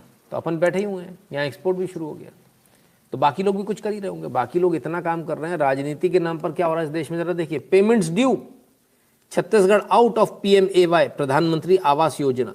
छत्तीसगढ़ को प्रधानमंत्री आवास योजना से बाहर कर दिया गया। छत्तीसगढ़ सरकार अब कह रही नहीं भैया, हमको दोबारा ले लो, हमको बाहर मत करो। हुआ क्या मैटर? हुआ ये कि पिछले कुछ साल से, 2 साल से इन्होंने कुछ दिया ही नहीं पैसा। 11,000 करोड़ रुपए का डेवलपमेंट सॉरी का डेवलपमेंट इनसे छूट जाएगा, क्योंकि इससे पहले प्रधानमंत्री आवास योजना में कुछ पार्ट उसमें स्टेट गवर्नमेंट का भी होता है। इन्होंने स्टेट गवर्नमेंट ने पेमेंट ही नहीं किया, सेंटर का पेमेंट आ रहा, बस वही कर रहे हैं। तो सरकार ने स्कीम बंद कर दी। 11,000 करोड़ के रुपए के जो PMAY के जो प्रोजेक्ट है वो रुक जाएंगे। ये छत्तीसगढ़ सरकार। आप कहते नहीं साहब वो तो कोविड के चक्कर में हमारी इनकम नहीं हो रही थी इसलिए हमने PMAY में नहीं दिया, तो तुम उन प्रोजेक्ट को रोक देते। केंद्र का पैसा देते जाओगे, अपना नहीं दोगे। केंद्र इतना बेवकूफ़ भी नहीं है, केंद्र ने बंद कर दिया, छत्तीसगढ़ को आउट कर दिया। अब छत्तीसगढ़ पहले पूरा पेमेंट करेगा अपने लोगों को। मतलब आलम ये देखिए, जो लोग 26 रुपये धान खरीदने की बात कर रहे थे वो ऐसी चोरी चकारी और बेईमानी कर रहे हैं। कमाल के लोग हैं सब। जम्मू कश्मीर चलते हैं साहब। जम्मू कश्मीर में आतंक के खिलाफ अभियान जारी। NIA ने घाटी के कई जगहों पर मारे छापे। लो भैया, टारगेट किलिंग के बाद घाटी में कई जिलों में आतंकी गतिविधियों के खिलाफ अभियान तेज है। लगातार तलाशी छापेमारी जारी। जो आका थे ना इनके, जो टारगेट किलिंग करा रहे थे, अब उनके यहाँ छापे पड़ रहे हैं। उन पर जा रही है जम्मू कश्मीर में NIA और उनको पकड़ रही है। ये लोग जो काम कर रहे हैं इनको पकड़ेंगे, इनको जेल में डालेंगे। यानी जड़ पर प्रहार हो रहा है। प्रियनारायण को थोड़ा और डिटेल में बताएं। सुमित धनराज जी, मेरे ख्याल से मैंने पूरा बता दिया, फिर भी आपको चाहिए तो पूरा डिटेल्स के साथ में एक वीडियो ज़रूर आपको दूंगा। महबूबा जी क्या करेंगे, जरा इनकी सुन लें। जम्मू कश्मीर को रखना है अपने साथ तो 370-35 है और मसले कश्मीर हल करने के साथ साथ रखना होगा। डंडे के बलबूते पे, बंदूक के बलबूते पे, लाशों को दबाने के बलबूते पे आप कश्मीर को साथ नहीं रख सकते। आप कश्मीर को साथ नहीं रख सकते। यहाँ तो दुनिया में बड़ी बड़ी ताकतें आई हैं, बड़े बड़े लोगों ने बंदूकें लाई हैं, मगर बंदूक के बलबूते पे अमेरिका को भी अफगानिस्तान पे राज नहीं कर सका, उसको निकलना पड़ा। तो साहब महबूबा मुफ्ती जी ओपन चैलेंज कर रही, कश्मीर को साथ नहीं रख पाओगे, मतलब कश्मीर अलग हो जाएगा, इनका ये कहना है। महबूबा मुफ्ती जी, आपको एक बड़ा विनम्र निवेदन करूंगा। ऋषि कश्यप की तपोभूमि है कश्मीर, आप तत्काल प्रभाव से खाली कर दें और आपके जैसे जितने गुंडे और मवाली टाइप के लोग हैं, जो जाहिल लोग वहाँ आकर तलवार के दम पर बस गए, वो भी सब खाली कर दें, तुरंत खाली कर दें। ये जगह सिर्फ ऋषि कश्यप और उनके जो परिजन हैं, उनके जो फैमिली ट्री है, उनकी है, आपकी नहीं है। इस पर आपका कोई राइट नहीं बनता। हर वो व्यक्ति, हर वो हिंदू जिसका गोत्र कश्यप है, वो ऋषि कश्यप की औलाद है और उसका उस पर बाय गोत्र राइट है। जन्म तो छोटी चीज़ हो गई, आपका कोई राइट नहीं है। आप तो वो गुंडे बदमाश हो जो आकर दूसरे की जगह पर कब्जा करके बैठे हो। आपको तो वहाँ से लात मारकर भगाना चाहिए, इनसे तो वहाँ से खाली कराना चाहिए। ये वो मवाली लोग हैं, जाहिल लोग हैं। खैर परेशान आप कितनी भी हो लीजिए, होना कुछ नहीं है। आइए इनकी जहालत की और असलियत दिखाऊं जरा। ओ हो, इनको तो जानते होंगे, ये मवाद चौधरी साहब हैं, सॉरी फवाद चौधरी साहब हैं। सुनिए इनका ज्ञान, सुनिए। इन लोगों का ज्ञान बड़ा सुनने लायक होता भाई, इनका ज्ञान सुन के दिल खुश हो जाता है। आइए। प्याज और गार्लिक, यानी जो गार्लिक है, गार्लिक को कहते हैं लहसुन, नहीं अदरक, गार्लिक इज अदरक, सॉरी गार्लिक अदरक। तो अदरक जो है उसकी ये जो कीमतें हैं इनकी, वो भी कम हुई है। प्याज और गार्लिक, यानी जो गार्लिक है, गार्लिक को कहते हैं लहसुन, नहीं अदरक, गार्लिक इज अदरक, सॉरी गार्लिक अदरक। तो अदरक जो है उसकी ये जो कीमतें हैं इनकी, वो भी कम हुई है। और भाई साहब, गार्लिक इज अदरक, this is Pakistan for you. मवाद चौधरी, और इन्हें कश्मीर चाहिए। अब एक कम वक्त हो, हद हो गई, कमाल हो गया साहब। वाह रे वाह, मिनिस्टर साहब हैं, मिनिस्टर साहब। मिनिस्टर साहब तो हमारे यहाँ भी हैं, हमारे यहाँ भी मिनिस्टर साहब। मिले आप इनसे, भूल गए आप? एविल, एविल, मैंने अपने बच्चों से पूछा, उन्होंने मेरे को बताया एविल। बेचारा वो गरीब आदमी मेडिकल स्टोर पे चला गया, बोले भाई साहब एविल देना। हमारे मिनिस्टर साहब कह रहे एविल, एविल, अच्छा एविल, चलो भाई कमाल है लोग। ग्रीन एनर्जी का रेट $1 करने पर थोड़ा डिटेल, अच्छा उस पर डिटेल कोशिश करूँगा सर, है ना। डॉक्टर प्रणव पाटिल ने आपको मेरा नमन, धन्यवाद डॉक्टर साहब। आइए एविल साहब से मिलिए, एक से बढ़कर एक ज्ञानी है यहाँ। Won't make public statement against Wankhede family till December, Nawab Malik. बहुत शुक्रिया, बड़ी मेहरबानी, हुजूर इस चंगुल में। चलिए आप आए तो बड़ी मेहरबानी करी इन्होंने। पब्लिक स्टेटमेंट नहीं करेंगे वानखेड़े फैमिली पर 9 तारीख तक, 9 दिसंबर तक, हैं। मवाद मलिक, अरे नहीं सॉरी, ये तो नवाब मलिक है। तो साहब कमाल कर दिया, इतना ऐसा, इतना गजब, कैसे कैसे। आइए देखें, Nawab Malik to Bombay High Court. अरे बॉम्बे हाई कोर्ट को कहा है, ओहो एविल, ओ एविल, अच्छा। Won't speak against Sameer Wankhede till next hearing, अच्छा अच्छा अच्छा।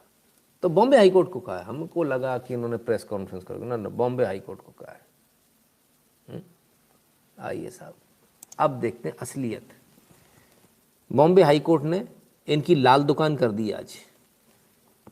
ही is a minister, does it befit him to do all this? Bombay High Court on Nawab Malik's tweets against Sameer Wankhede. Minister है, ये शोभा देता है इसको। अब उनको ये भाई मदरसे वाला है भाई वो, हाँ? करेगा ऐसा हरकत, करेगा ना बाबा, करेगा ना। उसको मालूम नहीं पड़ता, उसको संपट नहीं रहा बाबा कैसे करने का है। कमाल है। तो साहब ये स्थिति है इनकी। आइए और देखें क्या कहा। What is this media publicity he wants every day, especially after his son-in-law's arrest? He is a minister. Does it befit him to do all this? भाई अपने दामाद के जेल जाने के बाद क्यों पगला गए हैं? क्या इनको ये शोभा देता है? बड़ा जबरदस्त टिप्पणी करी आज। फिर आज कहते हैं कि नहीं अब मैं आगे नहीं करूँगा। बेटा हाई कोर्ट है, तुम क्या करोगे? तुमको अंदर डाल देगी। खैर ठीक है। आग लगा दी, आग लगा दी। क्या हो गया भाई, क्यों आग लगा दी?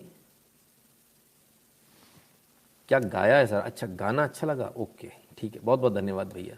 मुझे तो लगा था मेरा पड़ोस में कल सुबह फिर से आ जाएगा, कहेगा भाई साहब रात को आप गाए, गधे मेरे सारे भाग गए, मेहरबानी करके गाया मत करो। बोले हफ्ता वसूली करता हूँ मैं, गाऊंगा नहीं, इस बात का पैसा दे। सारे गधे उधे वाले आसपास के पैसे देके जाते हैं पूरे इलाके के, भाई साहब गाना मत। लेकिन अगर आप लोगों को अच्छा लगता है अपन गा देंगे, भागते गधे भाग जाने तो कोई दिक्कत थोड़ी है। चलिए आइए साहब और थोड़ा देखें। इनको पहचाने क्या? आहा, ओ चिंगम, अयो नाम हमारा चिंगम, हम पुलिस कमिश्नर मुंबई का पूर्व वाला। कमाल हो गया साहब। ये मुंबई के आवाज़ समझ में नहीं आई हो तो वो लोग थोड़ा सा मोटू पतलू देख लें, उनको समझ में आ जाएगा। मुंबई पुलिस कमिश्नर है साहब परमबीर सिंह। ओहो जो हाथ चौड़े चौड़े करके चलते थे। ओए भाई भाई अपने को जानता भाई, अपन पुलिस में है भाई। भाई आजकल बड़े बिल्ली की तरह से आ रहे हैं, बिल्ली की तरह से आ रहे हैं। ओहो पूछताछ के लिए आए थे भैया, वसूली केस में, सुपर कॉप। ओहो कमाल है भाई, सुपर कॉप फिलहाल सुपर कॉक बन गए। भागे फिरे। जब कोर्ट ने कह दिया भैया ठीक है नहीं पकड़े कोई तुमने, तो आ गए भैया ठीक है चलो अब सहयोग करने आए हैं, ठीक है ना। जांच में सहयोग कर रहे हैं भैया, कहते हम जांच में सहयोग करते रहेंगे। क्राइम ब्रांच में आए, उसी क्राइम ब्रांच में जिसके कभी इनकी तूती बोलती थी। समय बड़ा बलवान है भाई, बड़ी जल्दी पलट जाता है। खैर छपास बहुत थी इनको, बारे साहब इनको हीरो बनना था। अरे इन्हें चश्मा वश्मा लगाई कि काला वाला, क्या बात है। गोरे गोरे मुखड़े पे काला काला चश्मा ना, याद आ गया गाना वाला। अरे क्या बात है भाई। नहीं लेकिन कुछ और है यहाँ तो मामला। Kangana Ranaut summoned by Delhi assembly panel over remarks on Sikh. ओरी बेबी, अरे मर गए भैया, समन हो गया भैया। Kangana Ranaut has been told to appear before the committee headed by Aam Aadmi party leader Raghav Chadha यानी सफेद चूजा ऑन 6 दिसंबर। यार ये चूजे को इतनी भी अकल नहीं है। कमेटी कौन सी? अमन कमेटी, उसमें आओ, पैनल के सामने आओ। अब नमूने ना वो दिल्ली में रहती, ना दिल्ली की, वो सरकारी कर्मचारी नहीं, उसको वो एमएलए एमपी नहीं, वो तुम कहाँ सम्मान करने चल दिए? बड़े भूतिया हो कसम से। मतलब ये एक अलग ही टाइप के बिल्कुल ही नमूने। अब इनके मुंह पे एक थप्पड़ पड़ेगा, वो नहीं जाने वाली है, कोई कंपल्शन है नहीं जाने का। सम्मान करेंगे, बुलाएंगे। अरे वाह, अरे वाह नमूनो। कहाँ कहाँ से कैसे कैसे गधे भर आते हैं यार, समझ में नहीं आता कहाँ से गधे आते हैं। इन्हें अपनी औकात ही नहीं मालूम, उनकी औकात कहाँ खत्म हो जाती है, उसकी भी आगे चले जा रहे हैं। वे सोच रहे हम ही सुप्रीम है, हम सब कुछ भी कर लेंगे। संसद थोड़ी है कि अवमानना के उसमें जाना पड़ेगा। वैसे आप लोगों को बता दूं, उसमें प्राइवेट आदमी को भी जाना पड़ जाता है भाई, है ना। ठीक है ना, यदि आप किसी सांसद की वो करते हो तो उसमें वो बुला सकते हैं। तो आप कमाल कमाल के लोग हैं। खैर जियो सर, कमेंट्री अच्छी है। पता नहीं सर, जो भी है ठीक है ना।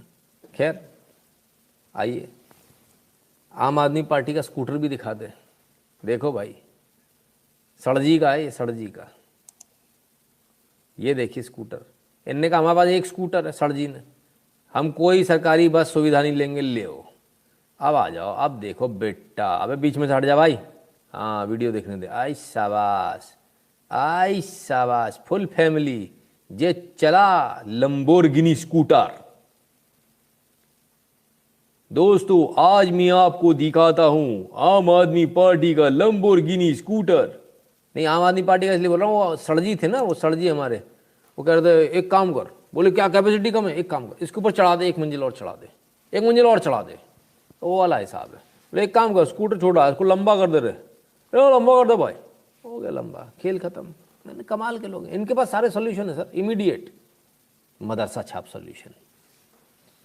सर मेरा गांव बीजेवर के पास है, 0.1% विरोध, 0.01% विरोध कर ये है। वो बीकेयू के मेंबर है, I know them personally. Sorry मैं थोड़ा पीछे चल रहा हूँ, और दो नहीं 3 लोग हैं। शशांक प्रताप सिंह जी, अच्छा जी ठीक है। महा गवर्नमेंट सम्मान अर्नब लाइक दिस अर्लियर। हाँ ऑब्वियसली उनको मालूम है फिर उसके बाद क्या हालत हुई थी, है ना। तो साहब मैंने बोला स्कूटर कम पड़ रहा था, कोई बात नहीं बड़ा कर दे स्कूटर, बड़ा हो गया साहब। वो पिक्चर देख लियो कौन सी वाली थी, वो कहता भाई कमरा अपने को छोटा लगने लगा भाई काम करते इसकी दीवार को थोड़ा पीछे खिसका देते हैं। तो थोड़ा सा ऐसे ही चल रहा है। फिर तो सफ़ेद चूज़ों को राखी सावंत को बुलाना चाहिए था। अरे चड्डा की चड्डी गीली कर देंगी भाई साहब, खतरनाक है, उन्होंने पहले ही बोल दिया था। आइए साहब, अब आपको एक वीडियो दिखाता हूँ, नरेटिव।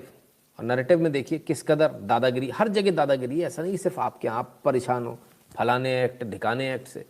आइए BLM का मजे ले लीजिए जरा। Call it what you want. What is LeBron looking for? Oh, see, somebody is looking for.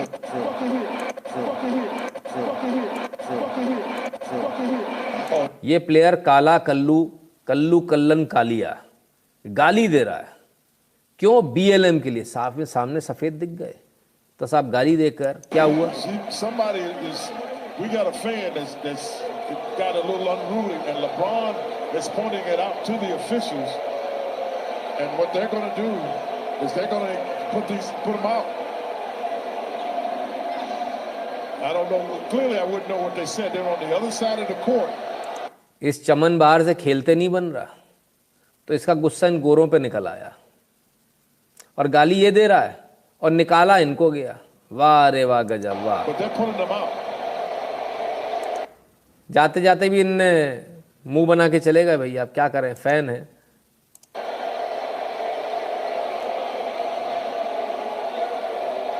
Call it what you want. What is They're on the other side of the court, but they're pulling them out.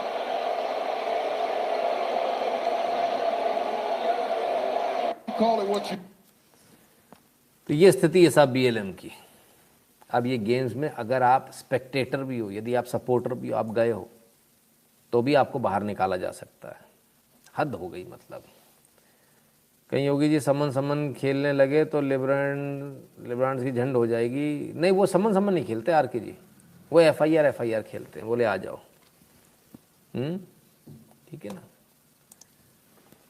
चलिए अब एक तस्वीर आपको दिखाता हूँ, ज़रा अंदाज़ा लगाइएगा कहाँ की तस्वीर। कोई बता सकता है तस्वीर कहाँ की है? दातेगढ़ फोर्ट है ये, पाटन में, महाराष्ट्र में। क्या गजब है भाई, क्या गजब है। लग ही नहीं रहा कि भारत का है। कितनी अच्छी अच्छी जगह है भाई महाराष्ट्र। हाँ रमेश जी, बड़े लेट आया आपका जवाब। तो इतनी सारी सुंदर सुंदर जगह है, इसके बाद भी लोग बाहर घूमने जाते हैं। काहे के लिए बाहर पैसा बर्बाद करने जाते हैं, हमको तो समझ में नहीं आया। थोड़ा सोचिएगा, भारत में बहुत कुछ है देखने के लिए।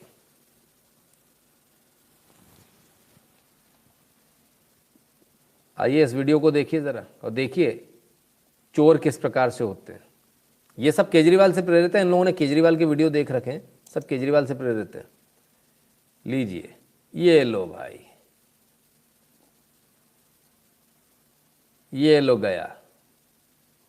ये फ्री की बिजली थी। ओ ले भाई, फ्री का पानी। अरे रे रे रे रे रे रे, ये वो यात्रा थी अयोध्या वाली। ये लो भाई,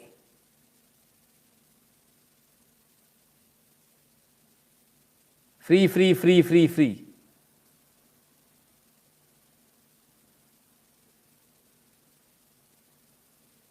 और ये आया, ये आया, ये आया, ये आया, और ये लिया, ये ले, पकड़ो पकड़ो पकड़ो, उसको पकड़ो। भाग गया बदमाश। तो साहब इन्होंने केजरीवाल जी की फ्री की स्कीम सुन ली, इनको लगा सब कुछ फ्री है, कहीं भी हाथ मारो निकल जाओ। लो भैया,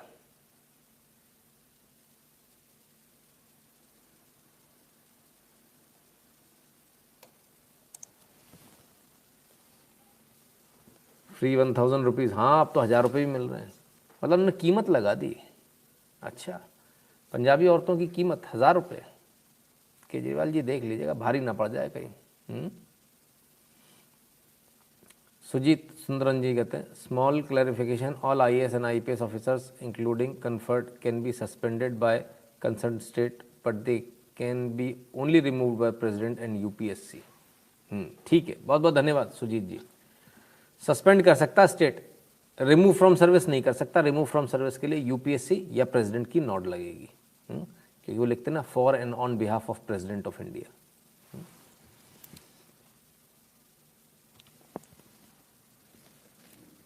तो